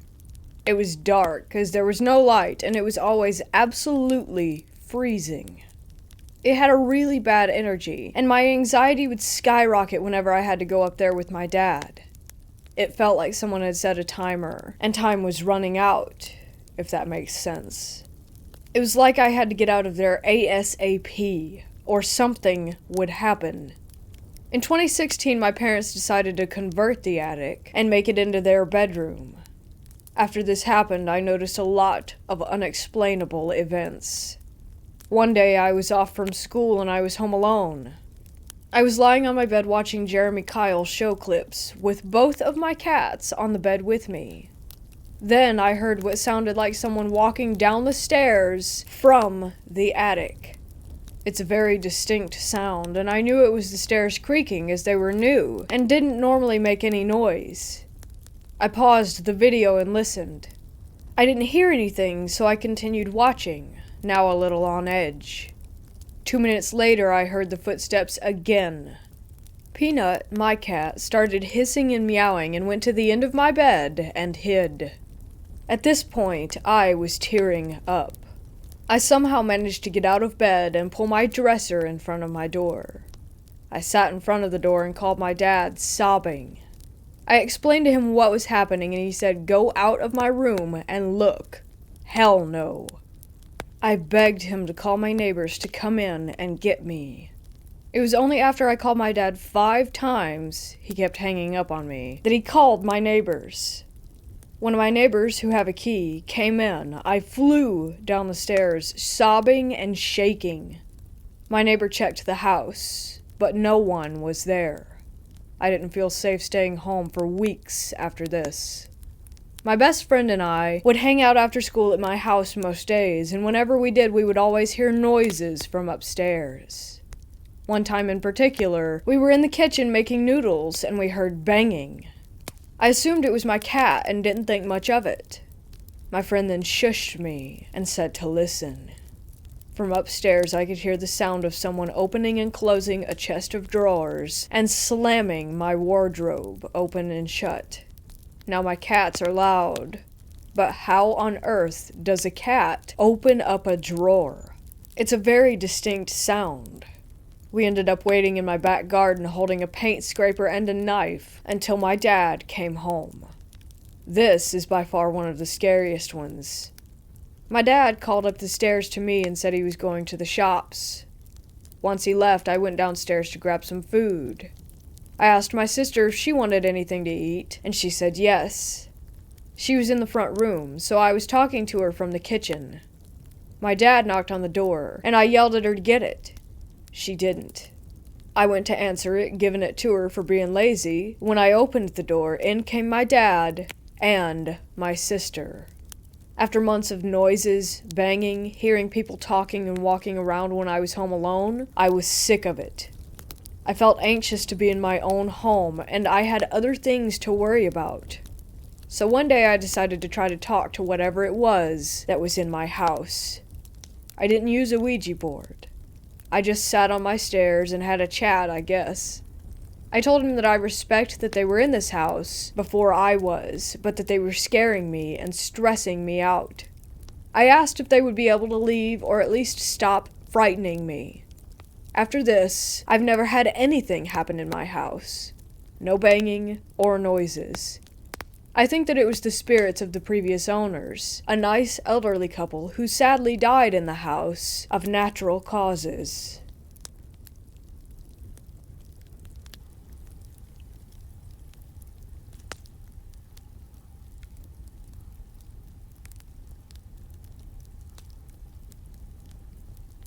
I have a story from about 2 years ago that really captivates me to this day.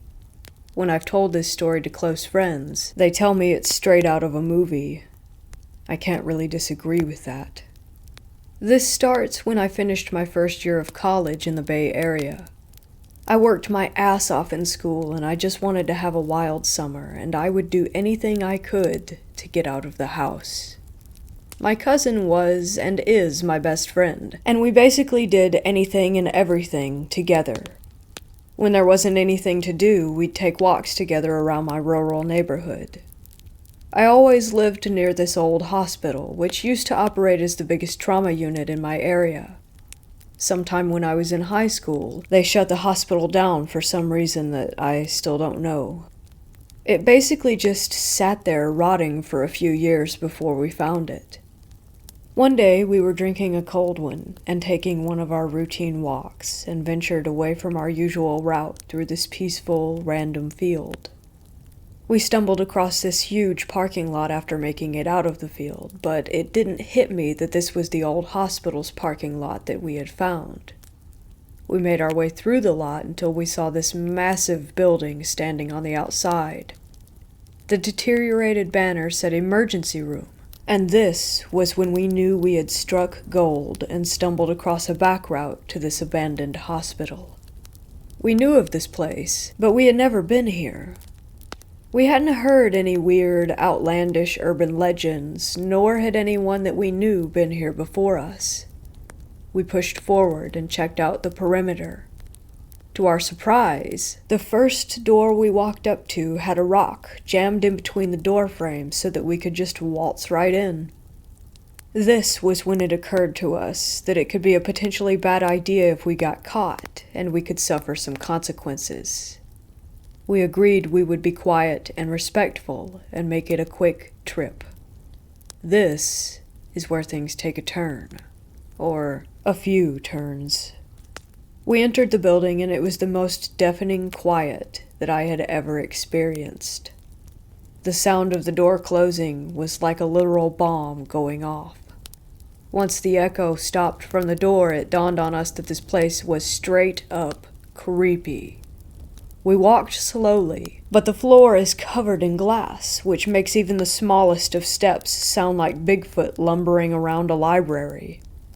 We found a patient room, which still had a bed inside. We stopped at the doorway to look in because the floor looked sketchy. Out of nowhere, from around the corner, we heard the faintest, slow, drawn-out whistling. I've never in my life stopped what I was doing so suddenly. I just stared wide-eyed at my cousin because even a whisper sounds like yelling in this place. We both have our feet planted to the ground, because if we move, then we too will make ourselves known. At this point, we both assumed there could potentially be a squatter or a guard of some sort. My cousin hand gestures to me that we have to leave and we can't just stand here because the whistling was obviously not going to stop.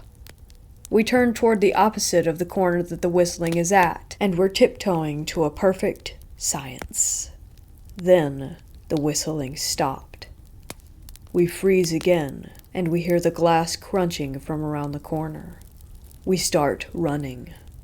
Once we get to the door we came from, we realize we didn't put a fucking rock in the door frame when we came in, and now the door is completely stuck. As we were trying to get this door open, the glass crunching is now running.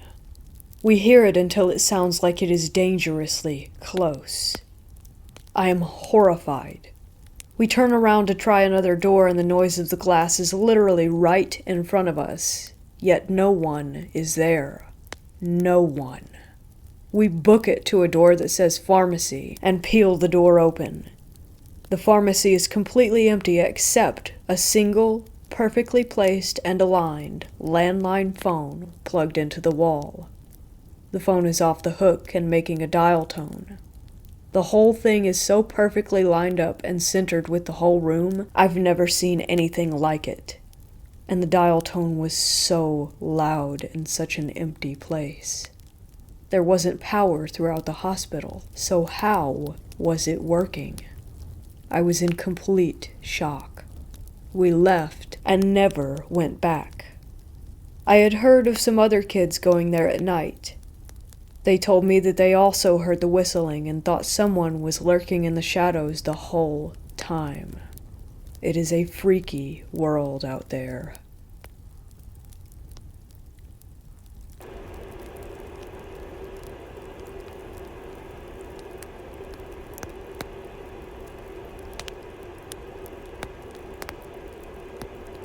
My girlfriend and I often get bored with our hometown, so we travel our state a lot exploring abandoned places. Some of these places are also deemed to be haunted. I'm browsing on my computer one day, and I find this prison located about 3 hours away from us. We decide to drive out there on the upcoming 4th of July because we figured that no one would be there for the holiday. This prison was very large, with 10 or so buildings ranging from cell blocks to indoor workout areas. All of these buildings were surrounded by guard towers and fencing that was impossible to enter without breaking the chain links. We parked behind these trees in the front parking lot and walked up to the main building entrance used for prisoner intake. Lucky for us, the front door was simply opened, and we could have just walked right in. We passed through that building, and here we are now inside the prison itself. It's a very large, open space with sidewalks and courtyards connecting the buildings. However, there were little things that seemed off about the whole place. Dead crows that lined the sidewalks were the most noticeable. It was like they flew over the prison and just fell out of the sky. Even the graffiti was made up of weird symbols that we didn't understand. We passed all that a little on edge now, and as we walked, I saw letters on the buildings. A, B, C were regular cell blocks. When we passed B, I thought to myself that we should check it out because B is the first letter of my name. Odd thought to have, but I went with it. The cell blocks formed the shape of a T, and in the middle of the T was a guard station with a ladder leading them to the second floor if they needed to go up there without having to interact with the inmates. This upstairs area connected to a hallway that led to a boiler room and a door with stairs leading down the side of the building. I walked up those stairs and past the boiler room, but I stopped dead in my tracks when I got to this hallway. I shined my phone flashlight into the hallway, and even though it was daytime outside, my light only went 1 inch into this area. I felt myself shiver even though I live in the south, and it's 90 degrees outside. I ask out loud if anyone is here with us to make yourself known. I'm sure this was a mistake, but I didn't mean it negatively. I just felt compelled to say it. From this pitch-black darkness, I hear a noise that sounded like something scurrying away, such as a small animal. I figure that's all it was that made me nervous, when all of a sudden I hear footsteps full-on sprinting directly at me. It sounded like whatever it was had massive feet and could run unnaturally fast. I ran out of the building and down the stairs with my girlfriend right in front of me. We both looked at each other and determined that whatever it was did not want us here. We ended up walking around just a little bit more to other parts of the property, but we felt watched the entire time. As we departed through the front door, we felt better, almost as if we were being released from an unpleasant fog of energy. We had sage in the car and burned some, which also helped us feel better. I try not to think about it often, but I do wonder what we encountered.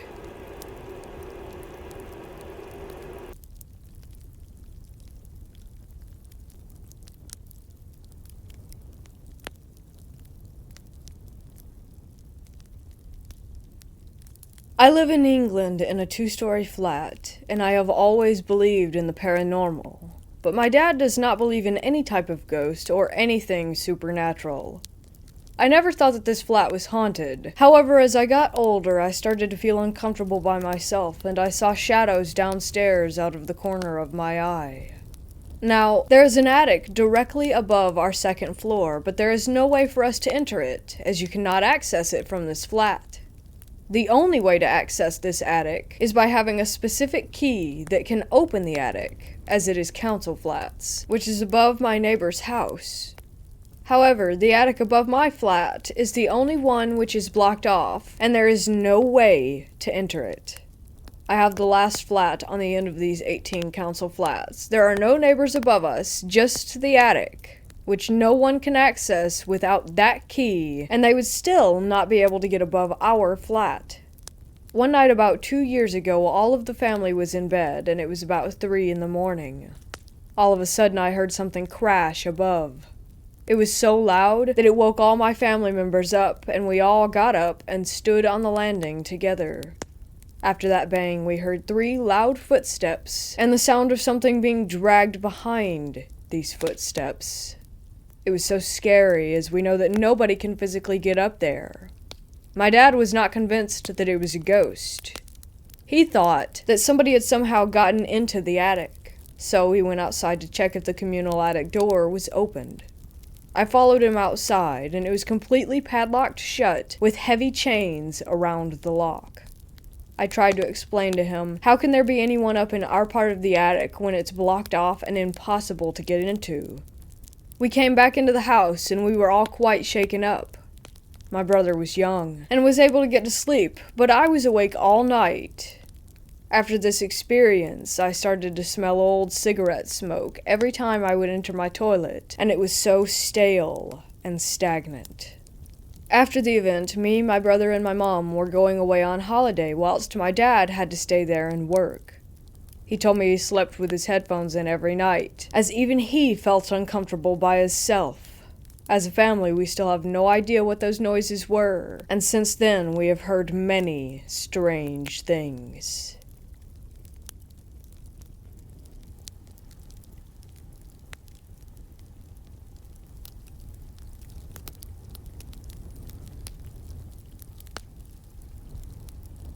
I'm employed as a policeman, and I work the night shift in a tiny little town. The population here barely breaks 1,000. Needless to say, I know the town well enough to be able to tell when something is wrong. Near the center of the town, there's the old school they used before they built the new elementary and high schools. The building is listed as a historical site and can't be demolished, but due to asbestos, renovations would cost the town too much to be worth the work. This school sits within feet of the public library, and behind it sits the town's fairground. It isn't an official fairground, but every year they had bull riding and small shows that they would put on for kids during the summer. With all of those details out of the way, I will explain what happened. I noticed the backlight to the library on, which is not normal since it wasn't on all night, and it isn't a motion light. So I parked on the north side of the old school grounds. I walked through the fence and had to pass the school to get to the library. I would stop every few feet and listen because the gravel was so loud. When I stopped the second or third time, I thought I heard a squeal in the school, like the sound of a door. At first I didn't think anything of it, since I figured I was hearing things. The town just replaced all the windows on this building, so I thought I wouldn't be able to hear the inside. When I investigated the light and found all the doors locked, I started walking back around to my car. As I passed by the school again, I heard a noise in the building again, and I stopped and listened. And as I shined my light, I noticed a basement window was broken out. So when I walked up to the window, I looked down and in and didn't see anything. I kept walking, and I heard the squeal again. It reminded me of those bathroom doors in schools that the hinges always squealed really loud and echoed. When I came around the corner, I saw 2 cats roughhousing in the dirt. They stopped to watch me, and then both of them turned and looked at the door. I couldn't see for myself because it was around another corner. One hissed, and they both bolted away from the school, which put me on edge. I know this school is absolutely not in use, nor are there any plans to use this school anytime soon. Also, the local kids and homeless don't come here, ever. It's a landmark the city as a whole really admires, and there hasn't ever been an issue with breaking and entering, at least not for a long time. So when I came around the corner, I saw the door and I walked up to it to see what the cats had run from. I looked for other animals, but that didn't make sense because they looked up as if someone were standing in the window of the door. Not like they would if it were a raccoon or a dog that ran off without me seeing. When I looked in the window with my light, I could see a gigantic Raggedy Ann painted on the wall, and I assumed this was the kindergarten section or something. And then I stepped back from the door getting ready to leave, and I heard whistling. It wasn't really loud, but it was loud enough to make me stop. That little voice in the back of my head was talking now and telling me I was just hearing things, but the dude that likes the dump of fear of the unknown told me to go back to the door. So I went back and listened again, and I know it was whistling, and not like the squeak of an animal or an object from inside. It got louder when I came to the door again, and it had a tune, but I don't know how to describe it. So now thinking someone is in the school, I went around and checked all the doors, including the second floor door that I had to climb the rusty metal stairs that were more like a death trap to see in through. When I couldn't find a way into the school, I checked it all over again, and when I left, I couldn't figure out what it was. The whistling had stopped, and I even hung around outside for a few minutes without my light on, just watching, figuring out if someone was in there. They would eventually need to use a light to get around or to get back out, but there was nothing after 20 or so minutes. So I got in my car, circled the block, and parked down the way with my lights off to watch for someone to come out at some point. But no one did, and there haven't been any lights on. I know this story seems kind of boring compared to the others, but working nights gets you on edge. And for all the things I know I experienced before, this was in my top 5 bone-chilling moments while on the job.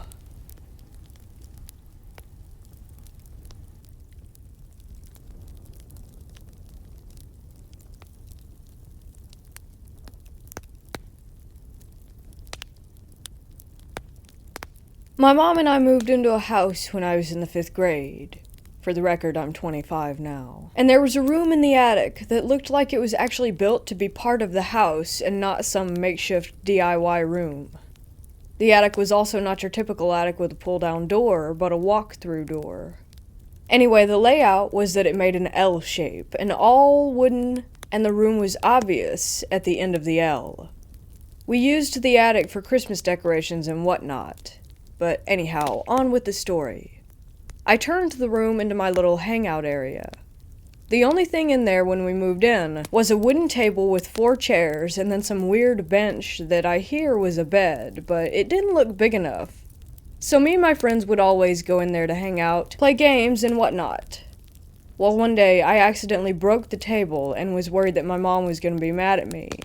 I don't think she would have cared since the stuff was so old. But out of fear, I just grabbed all the stuff that I owned and left the room, closing the door behind me. I think I remember once going back in there a few years later, like 9th grade maybe, but never actually spent an extended period of time. I would always stack the Christmas decorations in front of the wall and door to it. The year before we moved, we decided to move everything into the garage after Christmas for my senior year in high school. That way we didn't have to deal with it when the movers showed up. We never used the garage anyway, but got rid of lots of stuff the year prior, so we had plenty of room. That was the last official time I saw the door. But the absolute last time I stepped foot in that house, the stuff was all packed away, on the truck preparing to leave, and I was doing one last walkthrough when I decided to go into that room and make sure that I didn't forget anything and leave it behind. I went to go to the attic, and it was missing. Nothing but a blank wall. Like there was no way a room could have ever even have been there. I was shocked and asked my mom, but she had no idea. I even called my friends to verify, and yeah, they all remembered the room, but she didn't. It was odd. Very odd. I never felt anything weird about the room at all. Like, I'm pretty sensitive to paranormal stuff, and this just seemed like some random room. The house, in my opinion, was haunted because a guy hung himself in the living room, but I don't believe that that was connected.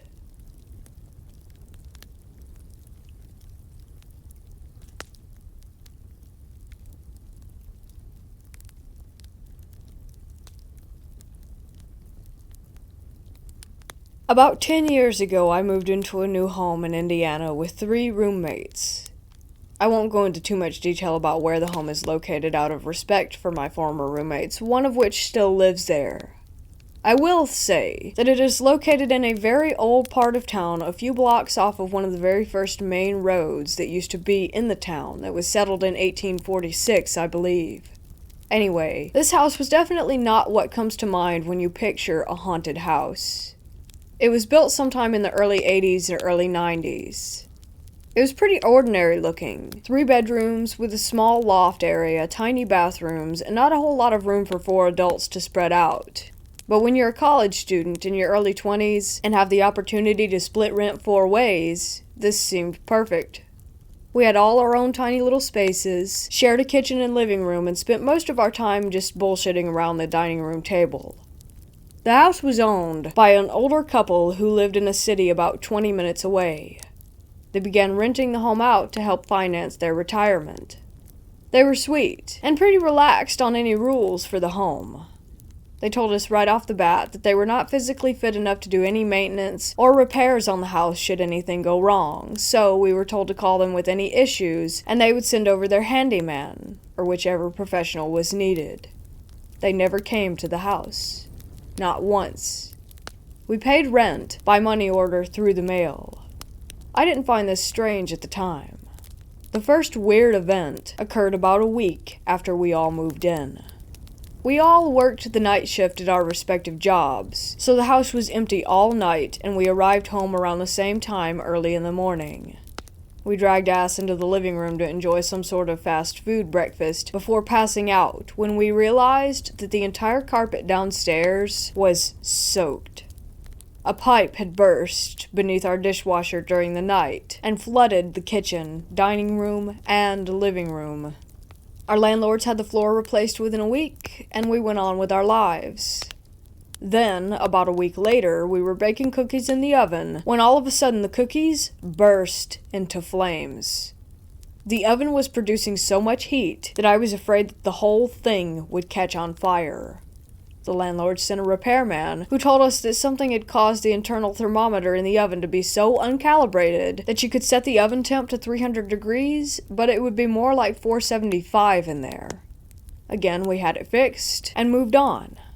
It wasn't long after that when the unexplainable and unnerving activity began.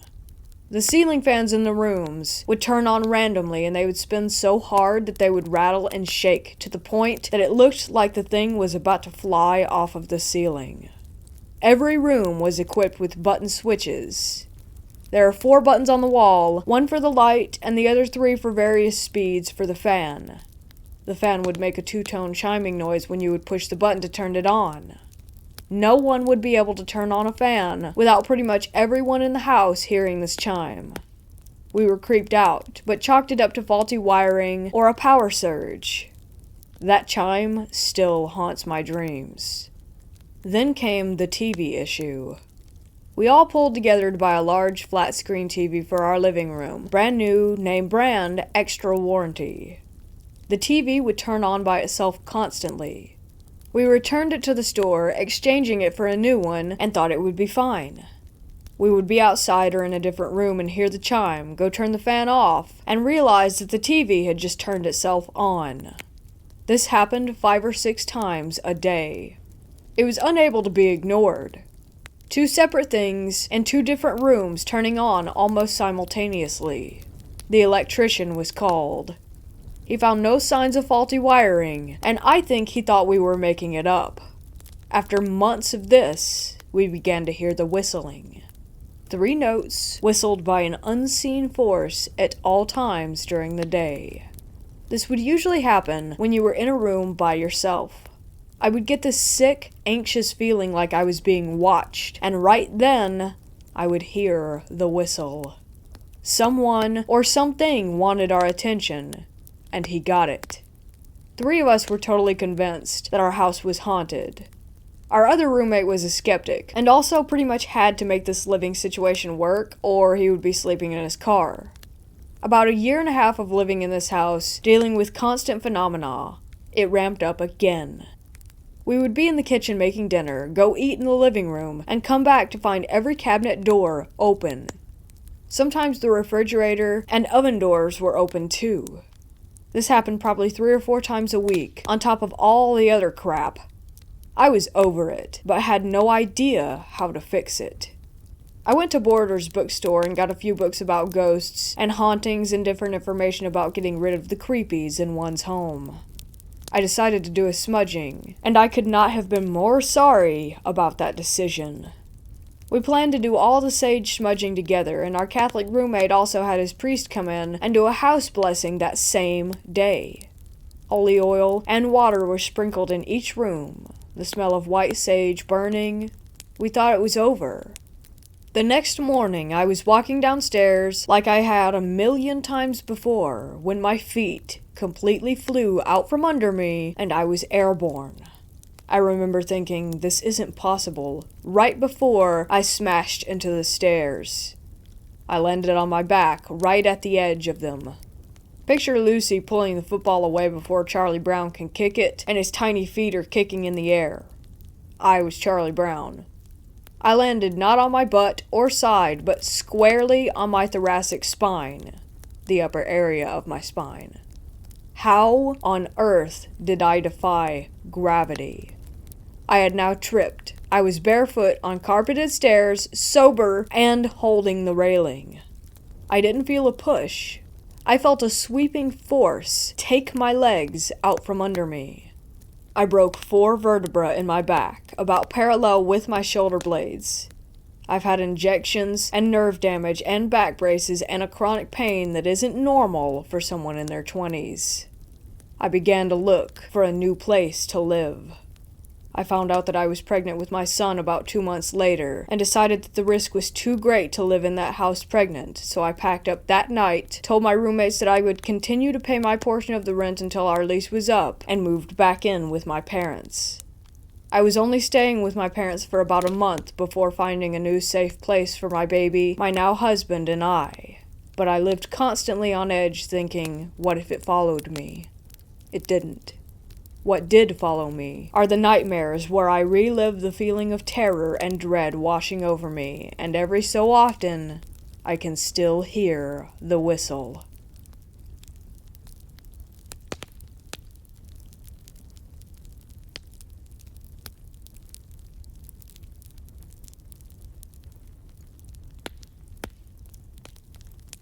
When I was a kid, I lived in a one-story house that had a very small space that you could consider an attic. We didn't keep anything up there because it was such a small space. I don't even know where the entrance to it was, if there was one. But, and this started right as we moved in, after we would go to bed, I lived with my grandparents. I would start hearing footsteps up there. I knew they were footsteps because they would move in a rhythm and go from one end of the house to the other. I lived in that house from when I was 8 to 12 years old, and this happened every night. I repeatedly tried telling my grandparents about this, and they always said it was just the house settling. I was never able to sleep well as a kid, so while my grandparents would be asleep as soon as 8 p.m. struck, I would be lying awake in bed staring at the ceiling. It was always the most terrifying when the footsteps stopped right above me, like right over my bed, and then in a few seconds to minutes they would walk back to some other location up there. Nobody ever believed me that this was happening. My granddad had even found holes that had apparently been drilled in several of the walls, one in the bathroom, and he wrote it off as a previous owner running cables through the walls. Lived in that house for 4 years, and was convinced that someone was living in the ceiling above us and would become active when they thought that we had gone to sleep. I'll never forget that. It always happened at the same time of night, right after we went to bed. This was back in the late 90s to the early 2000s, so I don't know if there could have been cameras or something that they could have been watching us on, but they definitely knew when we went to bed. I'm still to this day convinced that someone was up there. Paranormal? I don't know. It's worth mentioning that one of the previous owner's kids did die in the house. They had a wolf-dog hybrid as a pet that mauled him in the living room. Anyway, I thought I'd share that because literally no one believed me, ever, to this day. But I know that footsteps are different from houses settling. This would go on into the wee hours of the morning, and I would usually finally pass out when the footsteps had gone off to a different part of the house.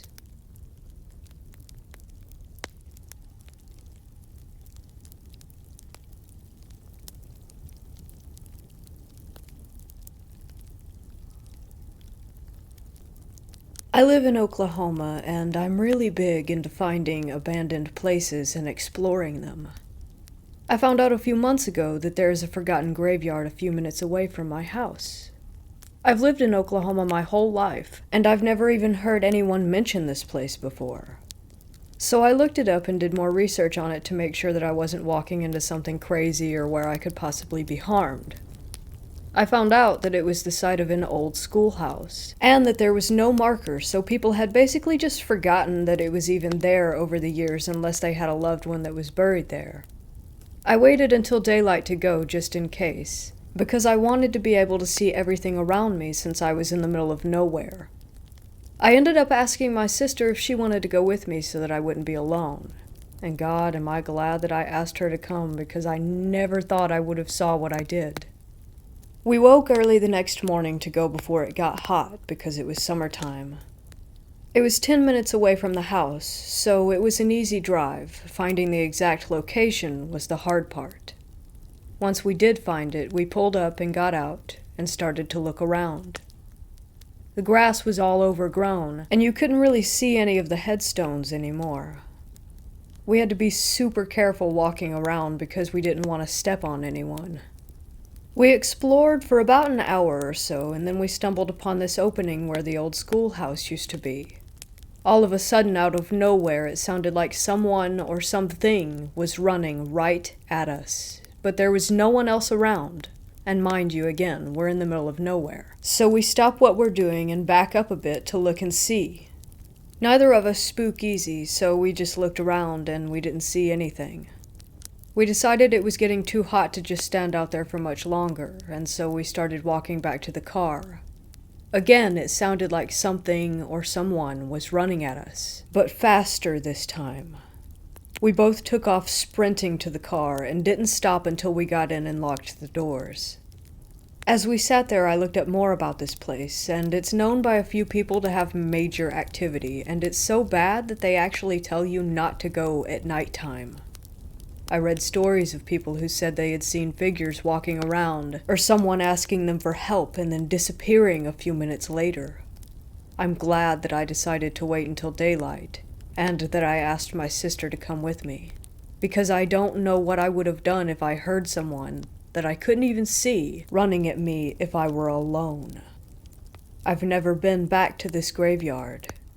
It actually kind of scares me to even think about going back after what happened, when, though it wasn't anything serious like some of the other stuff people had said happened to them, maybe one day I'll have the guts to return.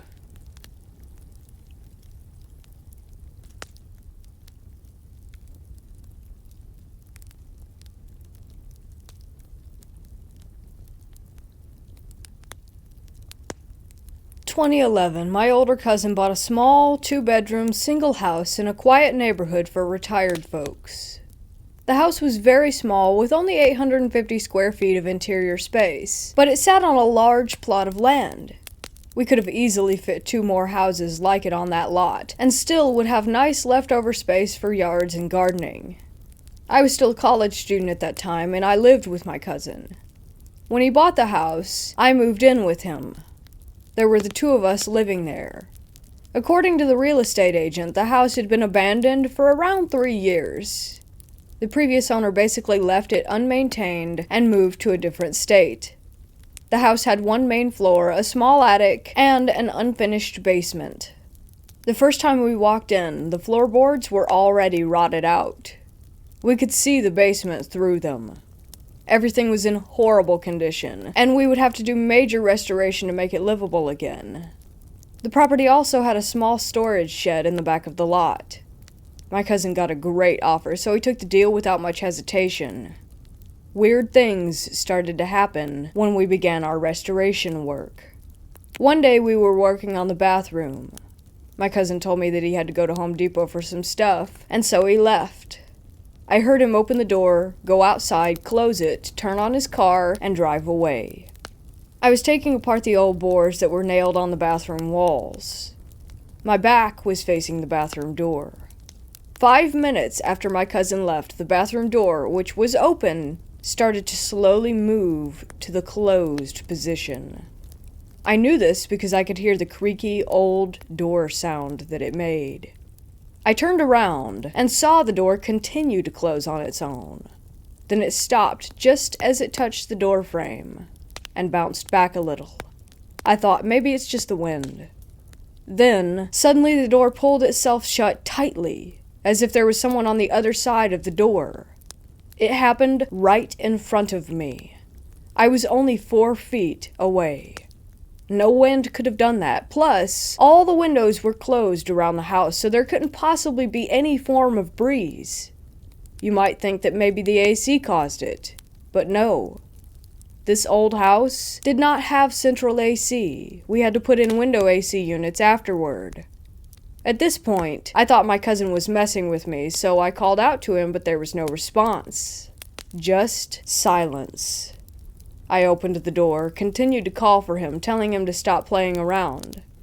But my cousin was not there. I checked the parking lot, and he was, in fact, gone.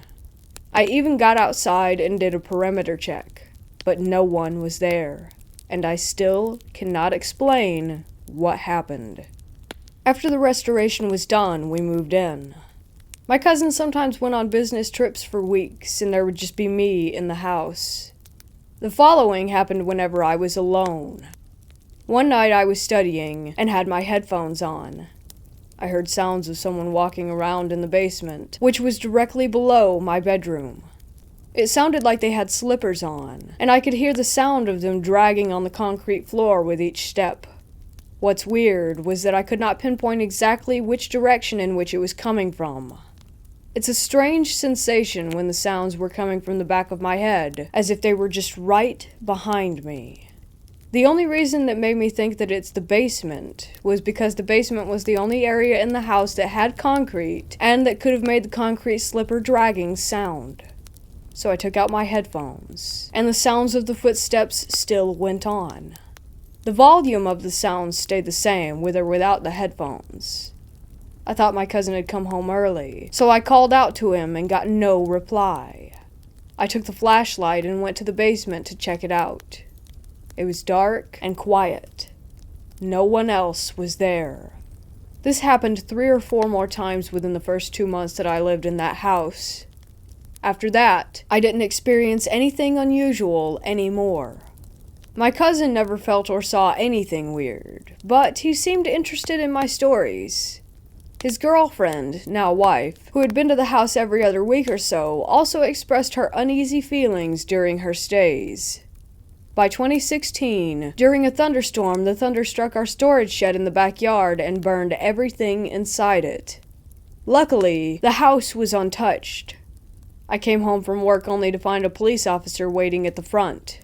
He told me what had happened and said that it was an act of God and that our insurance would compensate for the loss. In our Asian culture, people say that when thunder strikes somewhere, often it is to strike down a malevolent force or spirit. We quickly formed the realization that this thunder strike was more than just an accident. I got my own place and moved out a few months after the fire. My cousin bought another house with his wife a year after that. He still owns the creepy house, and it's been left unoccupied since 2017. He plans to tear down the old house and build a larger one to take advantage of the large plot of land.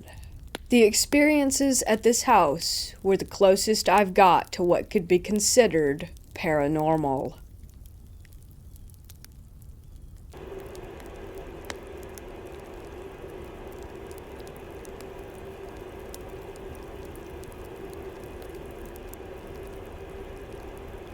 A couple of years ago, me and some friends had a short-lived phase of trying to go and explore as many cool, abandoned places as we could. One of these was a very old hospital that had been closed for roughly 20 to 30 years, I believe. It was pretty central, in a big town, so it was quite regularly maintained as far as terms of boarding up windows, doors, etc. to keep people out. Our first visit started with us climbing through a window near the middle of the building. We pried a plyboard board up from the window, but as soon as me and 3 other friends got in that room and opened the door into the main hallway, we agreed pretty quickly that we shouldn't be there and left. Unusual for us, as we quite clearly weren't scared of much if we were easily able to break and enter into a building in the middle of town. We'd also never been scared and anxious of anywhere before, and it's weird that all of us agreed that we should leave straight away. Our second visit is where it got properly weird.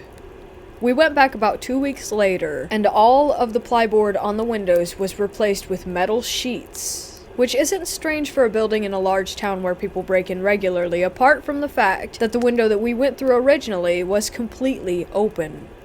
We climbed through anyway, and got all the same feelings again, except when we tried to open the door into the hallway. It was locked, and felt as if something was pushed up against the other side of it. We went back through the window, and I was last. As I was about halfway out of the window, I heard a young girl's laugh, pretty much directly behind me in this small room, and I nearly fell out of the window trying to get away from it. I thought it was my mind playing tricks on me at first, until one of my friends asked if I had heard that laugh, and that's why I jumped through this window. All my other friends had heard it too, and said it sounded like it had come from inside the room. All of this is pretty normal stuff, and I'm sure that the door being locked or having something behind it was just someone moving stuff around inside if them and their friends were exploring too. the young girl's laugh that we all heard from the room we were in, and how we felt on both visits, is what we can't explain.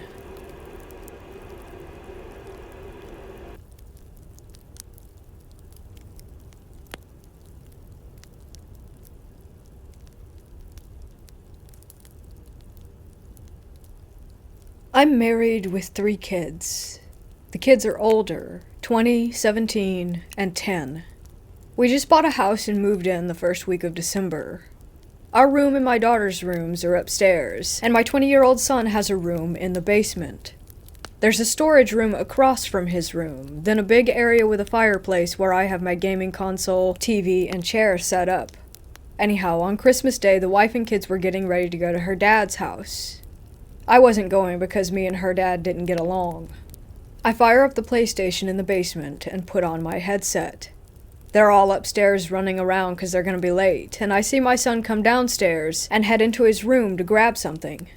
A few minutes go by and I'm focusing on my game. Out of the corner of my eye, I see what I thought was my son leave his room and walk into the storage room, then slam the door hard and loud enough that I hear it through my noise-canceling headset. I pull off my headset and yell, "What the hell, man?" and look over at the storage room. The house is quiet. I walk over and open the storage room door. It's a 10 by 10 room with no windows and nothing in it. I look in his room, but he's not in there. I go upstairs, and they've already left. The van is gone. I told my wife about it, and she just laughed. Funny thing is, I never mentioned it to my son, but the other day I came home from work and he says, "Damn, Dad, I could hear you in the gaming room until like 4 a.m. I'm surprised you made it to work this morning." Me and all the girls had gone to bed by 9 p.m. the night before.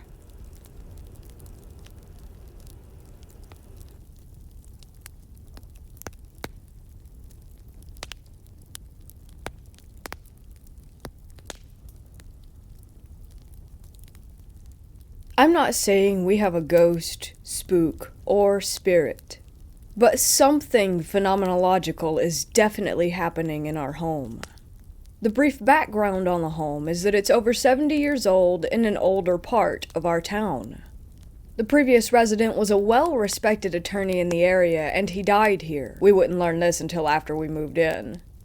The house was almost completely dismantled and rebuilt with new everything. Paint, electric, plumbing, drywall, etc. 1 floor, not a whole lot of square footage.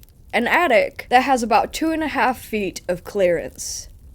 Not long after getting moved in, my wife and I learned a little bit more about the house's history, and that the previous owner had passed away, and that it was quite some time after his death before he was discovered. We made peace with this information and continued settling in. The first peculiar incident wasn't really that peculiar. It had been well over a year since the previous owner passed, but he kept receiving mail. A lot of mail. Fun mail, too. Magazines and newspapers with the subscriptions renewing. We remarked on the mail as being merely interesting, and for the sake of creating a tradition, we always kept the old attorney's mail for a day or two, in case he just wanted to read it. Eventually, this would trickle to a stop. The second peculiar incident caught our attention.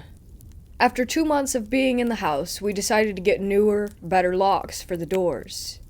I had a new key, my wife had a new key. 2 extra keys went on the key hook. A few days go by, and my wife asked me if I had lost my key or if I had trouble locking or unlocking the door. I hadn't. She showed me the 2 extra keys. Both were still on the wire ring, and both had bends of about 15 degrees right at the key's shoulder. We agreed that this was odd, but we let it go with some loose rationalizations. The third peculiar incident started a little over 2 years ago, and continues still. Neither I nor my wife smoke. However, about once every 2 weeks on a random day, and usually after midnight, the distinct odor of warm cigarette smoke can be smelled in our living room. At first, we thought it was someone walking nearby, or a neighbor, or an odd or unfortunate combination of smells from a garbage can. We got some cameras, and pointed them outside to see what we could see. Nothing. The last time we smelled cigarettes was about 2 weeks ago. And we've had electricians check our wiring on unrelated matters just in case. The fourth incident relates to the second. 2 metal spoons in the silverware drawer were bent. Almost snapped. Aside from the cigarette smoke, it's been a while since anything has happened, until last week. For whatever reason, the attorney's mail is resumed and the 5th peculiar incident has occurred. I work out in the woods, and my wife now works from home in the company of our 2 cats.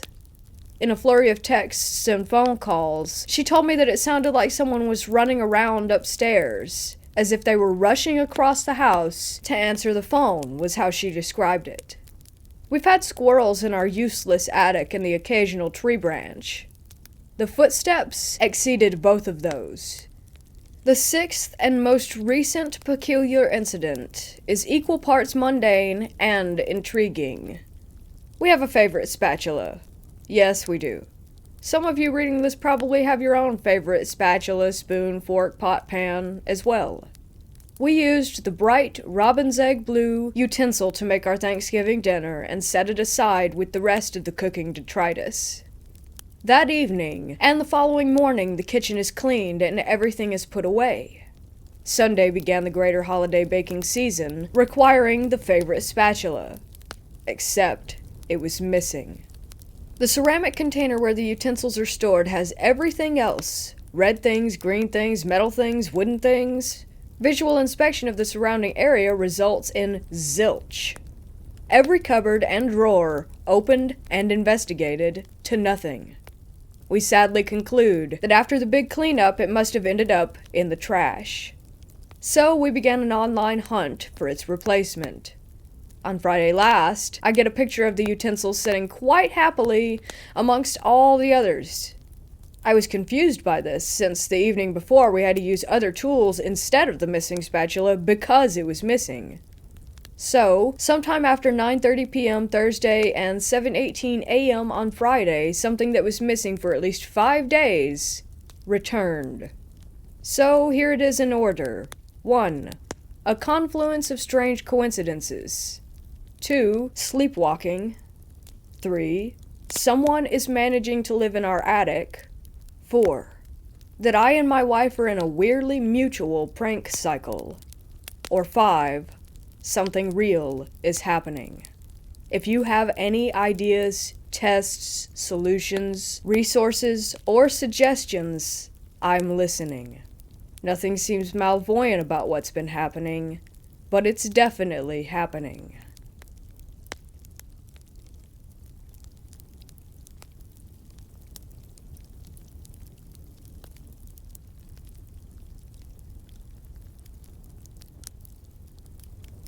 So I found this old, abandoned, broken-down house in the woods close to where I live. I've only lived here about a year. I was alone walking around it, trying to see if I could have a peek inside. While I was walking around and whatnot, I felt a bit scared, but I pressed on. I found a way in, but it smelled so much of mold that I just decided not to bother. Anyway, the point of the story. When I was about to leave, I felt this sensation of sadness wash over me. I stopped and turned around, and looked at an open window of the house from about 10 meters away, and I swear that there was a woman who stood there being in pain from the state of her house. I stared, and was almost about to cry for a few moments as I walked away, but then I stopped and looked back again. I almost felt drawn to the house, not wanting to leave.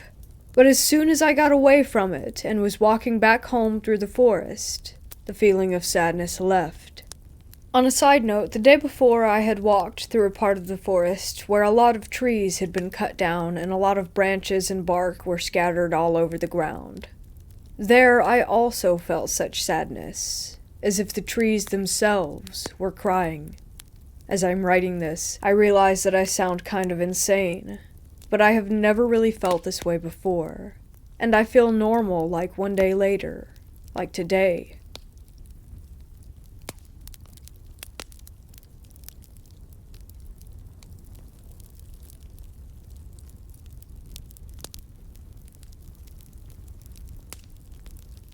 My family and I moved into a new house. It used to have an attic, but it's been sealed off. After a couple of months into living in this house, sometimes I'm just watching TV and I hear scratching from the roof. I just play it off as a bird, as they're common where I live. After 3 weeks, the scratching has gotten worse and more frequent. It's like it's trying to scratch its way out of the roof. By the way, the attic entrance thing is above the outside of my sister's room. One day my sister tells my dad that the seal is open. My dad gets confused because it was supposed to be sealed off completely. My dad goes to close it and realizes that it's really hard to open and close, so whatever opened it was strong. That's when I start to get skeptical. The same night I go to get some snacks from the fridge, I open it to find out that they are all gone. I thought my siblings must have eaten them. In the morning, my parents are going on about a missing cake. The cake was supposed to be for my niece's birthday. They asked if I had anything to do with it, and I said no, along with all my other siblings. I was getting really suspicious about the attic, so I built up the courage to go and check it out. Note that I am probably the most paranoid person in the world, so I was scared for my life, but my curiosity got the best of me. I get the ladder, a torch, and a knife just in case. I open the entrance. I shine my torch to see nothing, but as I search more, I see the cake, empty snack packets, dirty clothes, and a short, dark silhouette. It just freezes in place. Immediately, I bolt and scream for my parents and tell them everything. They tell me to stay in my room. They go up and check, but there was no one there. I'm still shaken from that moment and get nightmares from it. We have since moved from that home and now live a normal, non-scary life.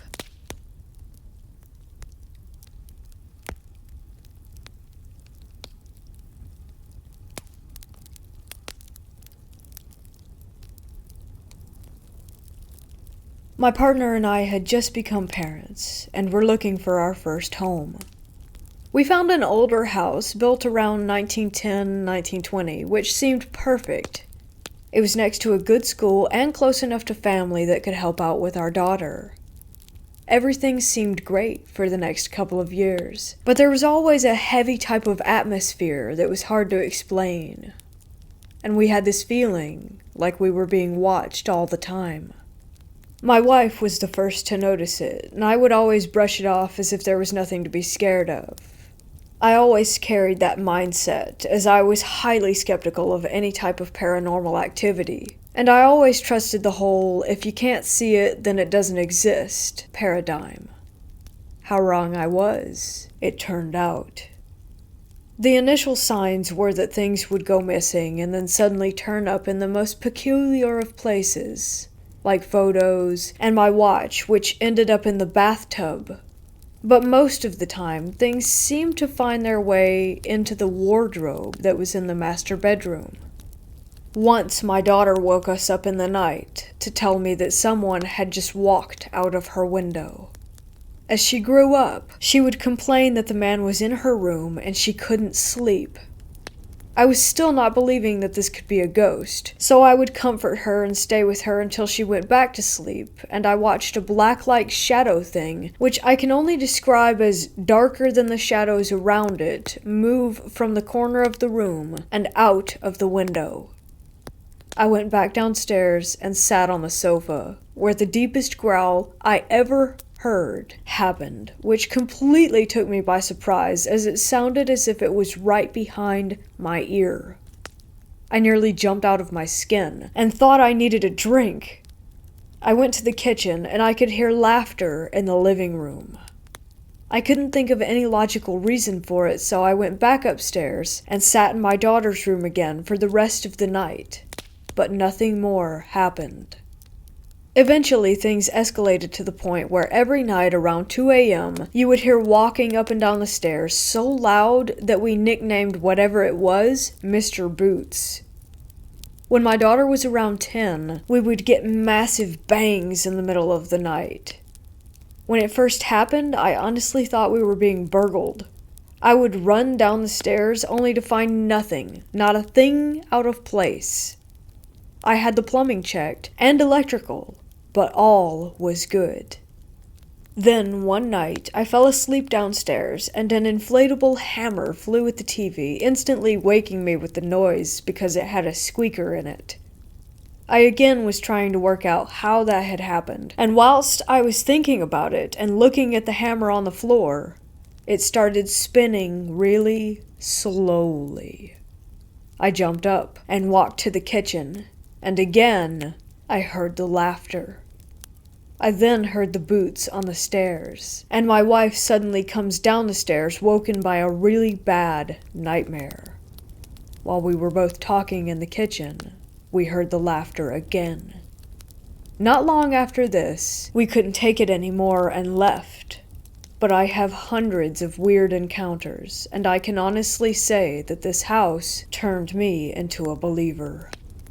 I always wondered what it was that was in that house. Ghost, demon. We still talk about that place now and then, and probably always will.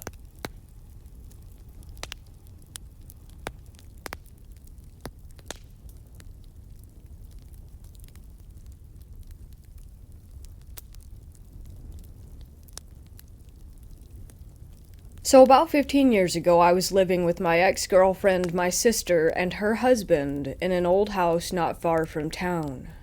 Within the first few weeks of living there, strange things were happening regularly. Lights going out randomly, noises upstairs. At one point, one of the windows at the back of the house was cut. Like someone had went in with glass cutters trying to break in, but gave up on it and left. Creepy stuff like that. That was bad enough, but things got pretty severe as time went on. One week in particular was truly insane. The first thing that happened that week was on a Tuesday night. Everyone was working, and I was home alone watching TV when I noticed that our cat was acting really weird, backed into a corner, and arched up as though she was scared. When I went to get up, the electricity went out in the house, and it was pitch black inside. The second that happened, I heard really loud footsteps running down the stairs toward me. I got up and braced myself for whatever it was, but there was nothing. I gathered myself and went outside to the front garden to check if the other houses' lights were on, but my house was the only one that was dark. I went to the fuse box to reset the trip switch, and all was back to normal. A few days later, I think it was a Tuesday, we were all sitting in the living room watching a movie and eating a pizza. The lights were on, there was a good atmosphere in the house, when out of nowhere, a massive bang happened upstairs. We go up to check it out, and I went into our bedroom and saw that my bedside table was in the middle of the room. But the worst and last thing that happened to me was on a Saturday night. I'll never forget this. It still gives me chills when I think about it. We go to bed, everything's normal. We watch a bit of a movie and fall asleep. I wake up facing the wall and glance at the alarm clock. It reads 3:13 a.m. I turned over to go back to sleep and saw my ex standing in the center of the room. Confused, I begin to sit up and ask her what's wrong. But as I start to sit up, I realize my ex is asleep in bed next to me. A surge of fear runs through my core, and I'm frozen to the spot. My eyes adjust, and I just barely make out the figure. It was a young girl in a nightdress with a cartoon character on it, soaking wet, with her head looking down at the floor. I could hear the water droplets landing on the carpet, and I'm just sitting there totally in shock, unable to believe my eyes. After a couple of seconds, her apparition melted away and faded out of sight. I got up and turned on the lights and tried to tell myself that it was just a night terror or something, but the problem with that was that there was a wet patch where she had been standing. We moved out shortly after that. But I can still picture her to this day. Creepiest thing I've ever experienced.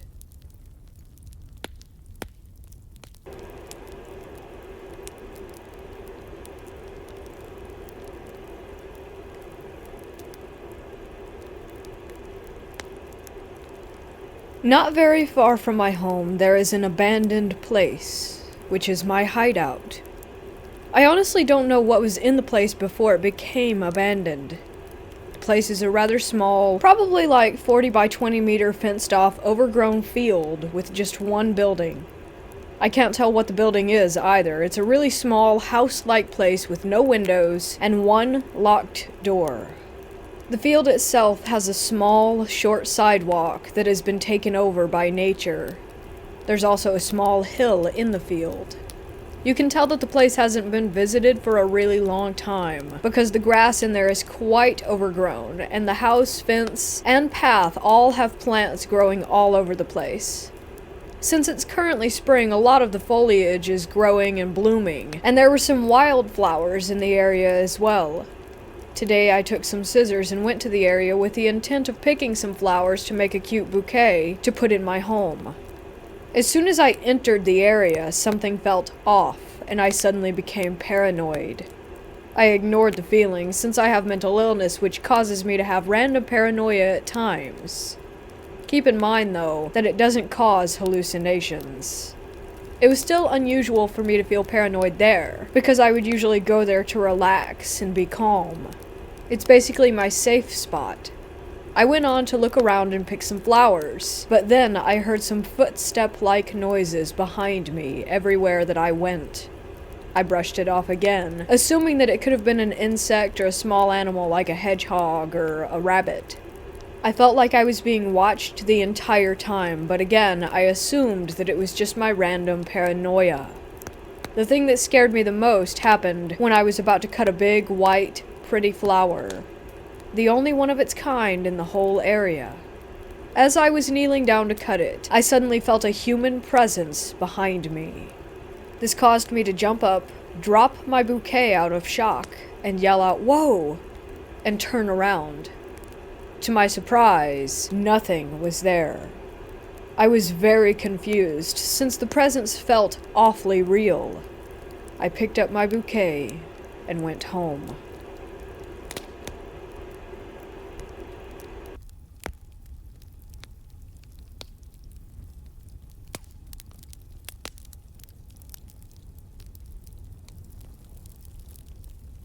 This is a series of events that occurred when I lived on a plot of farmland a couple of years ago. I was pregnant with my daughter, and my boyfriend worked late at night, so I was home alone a lot. Things were okay for a while, but as time went on, it started feeling strange in the house. I always felt like I was being watched while in my bathroom and the hallway right by it. I started feeling uncomfortable around windows at night. I figured I was just scared of being there alone. One of the first strange events happened while my boyfriend and I were in bed. While watching TV, I saw the door handle to our room slowly turn as if someone were about to open the door, but then it turned back. It caught me off guard, and I was trying to get my boyfriend's attention, but it stopped when he finally looked. Things began falling off the surfaces outside where my boyfriend would go to smoke cigarettes. He told me he would feel breathing on his face while in bed. He told me several months after it started happening, thinking that it would freak me out if he told me. He's not the type to jump to a "it's a ghost" conclusion. After I had my daughter, I was even more scared to be in the house by myself. I even began locking myself in our room every single night. One night, I was waiting for him to come home from work. It was around 3 a.m. I heard the door handle jiggle as if someone were about to come in, but then stopped. I figured my boyfriend had to use the bathroom or something. After waiting for about 10 minutes, I called him asking why he didn't come in yet, and he told me that he wasn't even home. My friend came over to hang out with me and my daughter. I was changing her while my friend was in the other room. I heard someone say, "Hello?" And I thought it was my friend, but she said she heard it too, and that it wasn't her. I would get my friend to come pick me and my daughter up frequently when my boyfriend was at work because I was so afraid. One night, I had an overwhelming feeling of danger and had them come get us. I was taking my daughter's car seat out to their car, and it literally felt like someone yanked it down and out of my hands. I didn't drop it.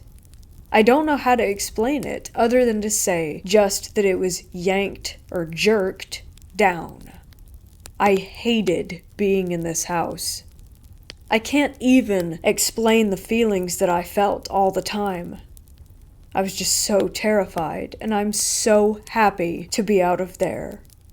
We moved away 3 years ago. On moving day, my boyfriend told me there were garbage bags at the top of the stairs that were placed in a way that they weren't going to go anywhere. But as he and his brother were loading up the last bit of stuff out the front door, he saw these bags come tumbling from down the stairs. My bland storytelling does my emotions no justice. I've never been so scared just to be in my own house every night. As soon as the sun would set, the whole vibe would shift. I thought I was crazy. I was getting angry and upset far too often over nothing. I honestly dread the idea of ever going through something like that again.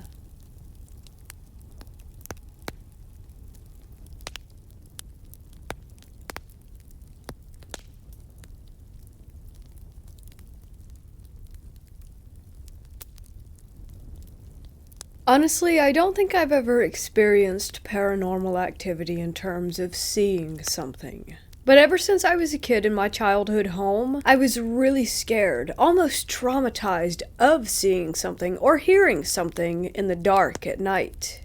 No specific reason for it. I would just stare at the door frame of my room, which was always opened at night, and wait for something to show.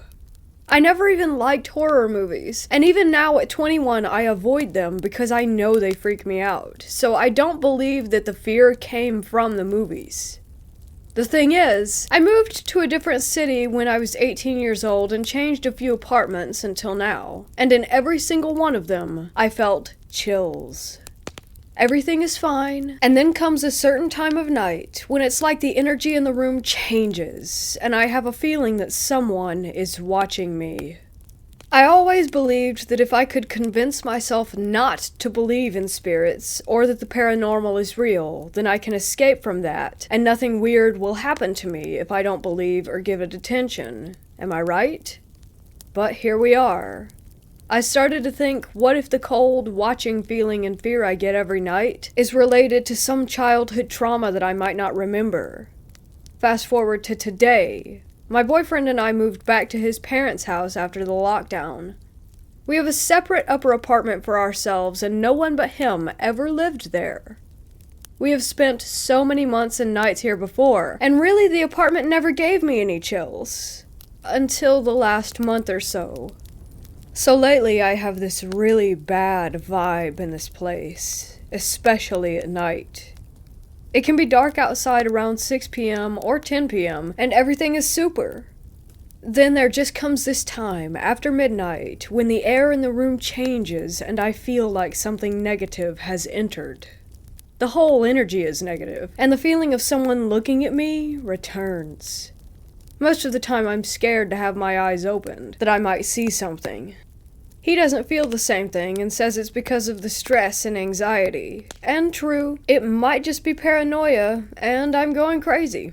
But I had several nights when I really did feel like something was messing with me.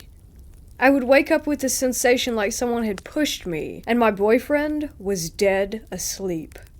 I would have sleep paralysis and again would have a feeling like someone is poking me and hear banging noises that weren't there. I was sleepless for a few nights, and then I started taking Xanax just to make me fall into deep sleep to get some rest. When I am able to sleep, there's that time before falling into sleep when I feel the most vulnerable because of the dark and the dead silence.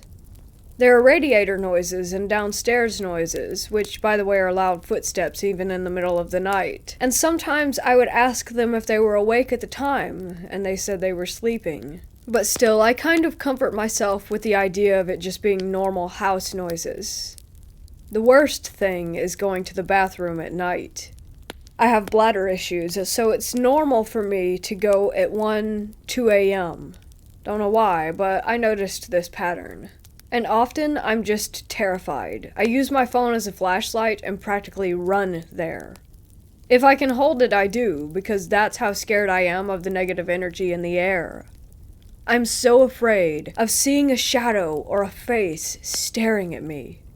It's like I know that something is present, but I'm unable to give it shape or form.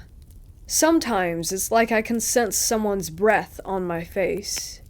Never thought I would write something like this because it is the opposite of ignoring the problem and convincing myself that I am imagining. But I'm not sure what to do anymore. Every night I lay in my bed, and in just moments the air in the room switches to negative, cold, and spooky. I can't live like this. It's stressing me out so much, and I just want to know if it makes any sense. Am I crazy and too paranoid so that I just imagine all of this? Or could it really be that something is there?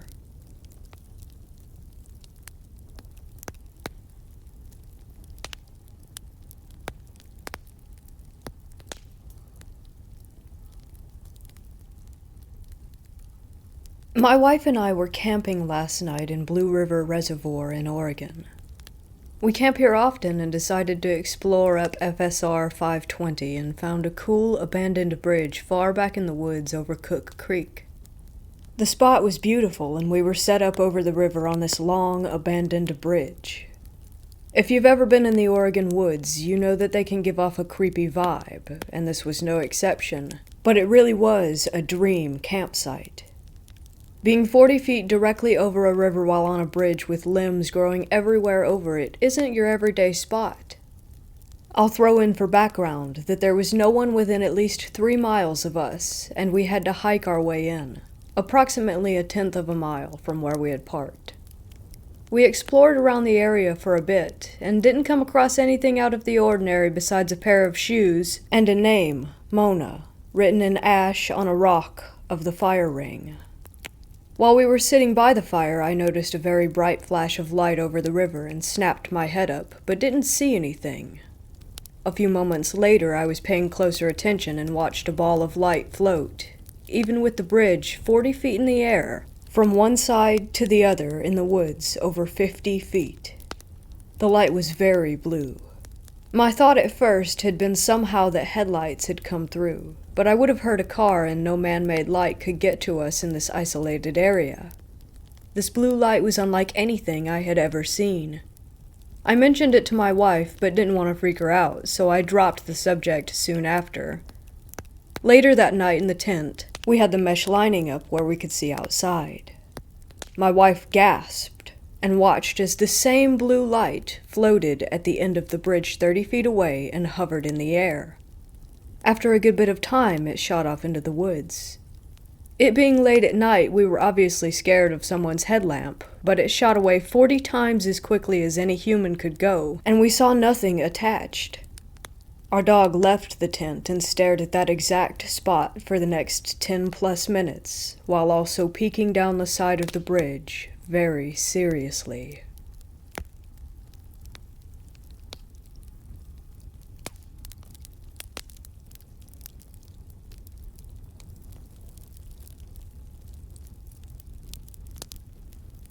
"25 years ago, we moved homes. It wasn't in the greatest of areas, but it was better than we were previously. I shared a room with one of my 4 sisters. We had a TV in our room, but the remote control was broken, so we never used it. It stayed on Channel 5, the TV Guide channel. After a few months of living there, the TV in our room would randomly turn on every night and switch to Channel 33, which was usually Seventh Heaven or Full House that would be playing. No one in my family ever watched that channel. We didn't think anything paranormal about it. The house didn't feel creepy. Everything was fine aside from the TV turning on. Eventually, the channel would change to a station with just static, and the volume would turn on all the way. It would scare us and wake us up every night, so we unplugged the TV. Ever since the station had changed to static, the vibe of the house felt different. It was heavy, and my sisters and I always felt afraid, but we didn't know why. After a year living there, we would experience weird things. Lights turning off and on, random noises, hearing kids. Our aunt lived downstairs, and she was always keeping her room locked, even when she was home. One day my sister and I went downstairs to grab the vacuum, and we heard jumping on my aunt's bed, and her door was wide open. My aunt was at work, so we poked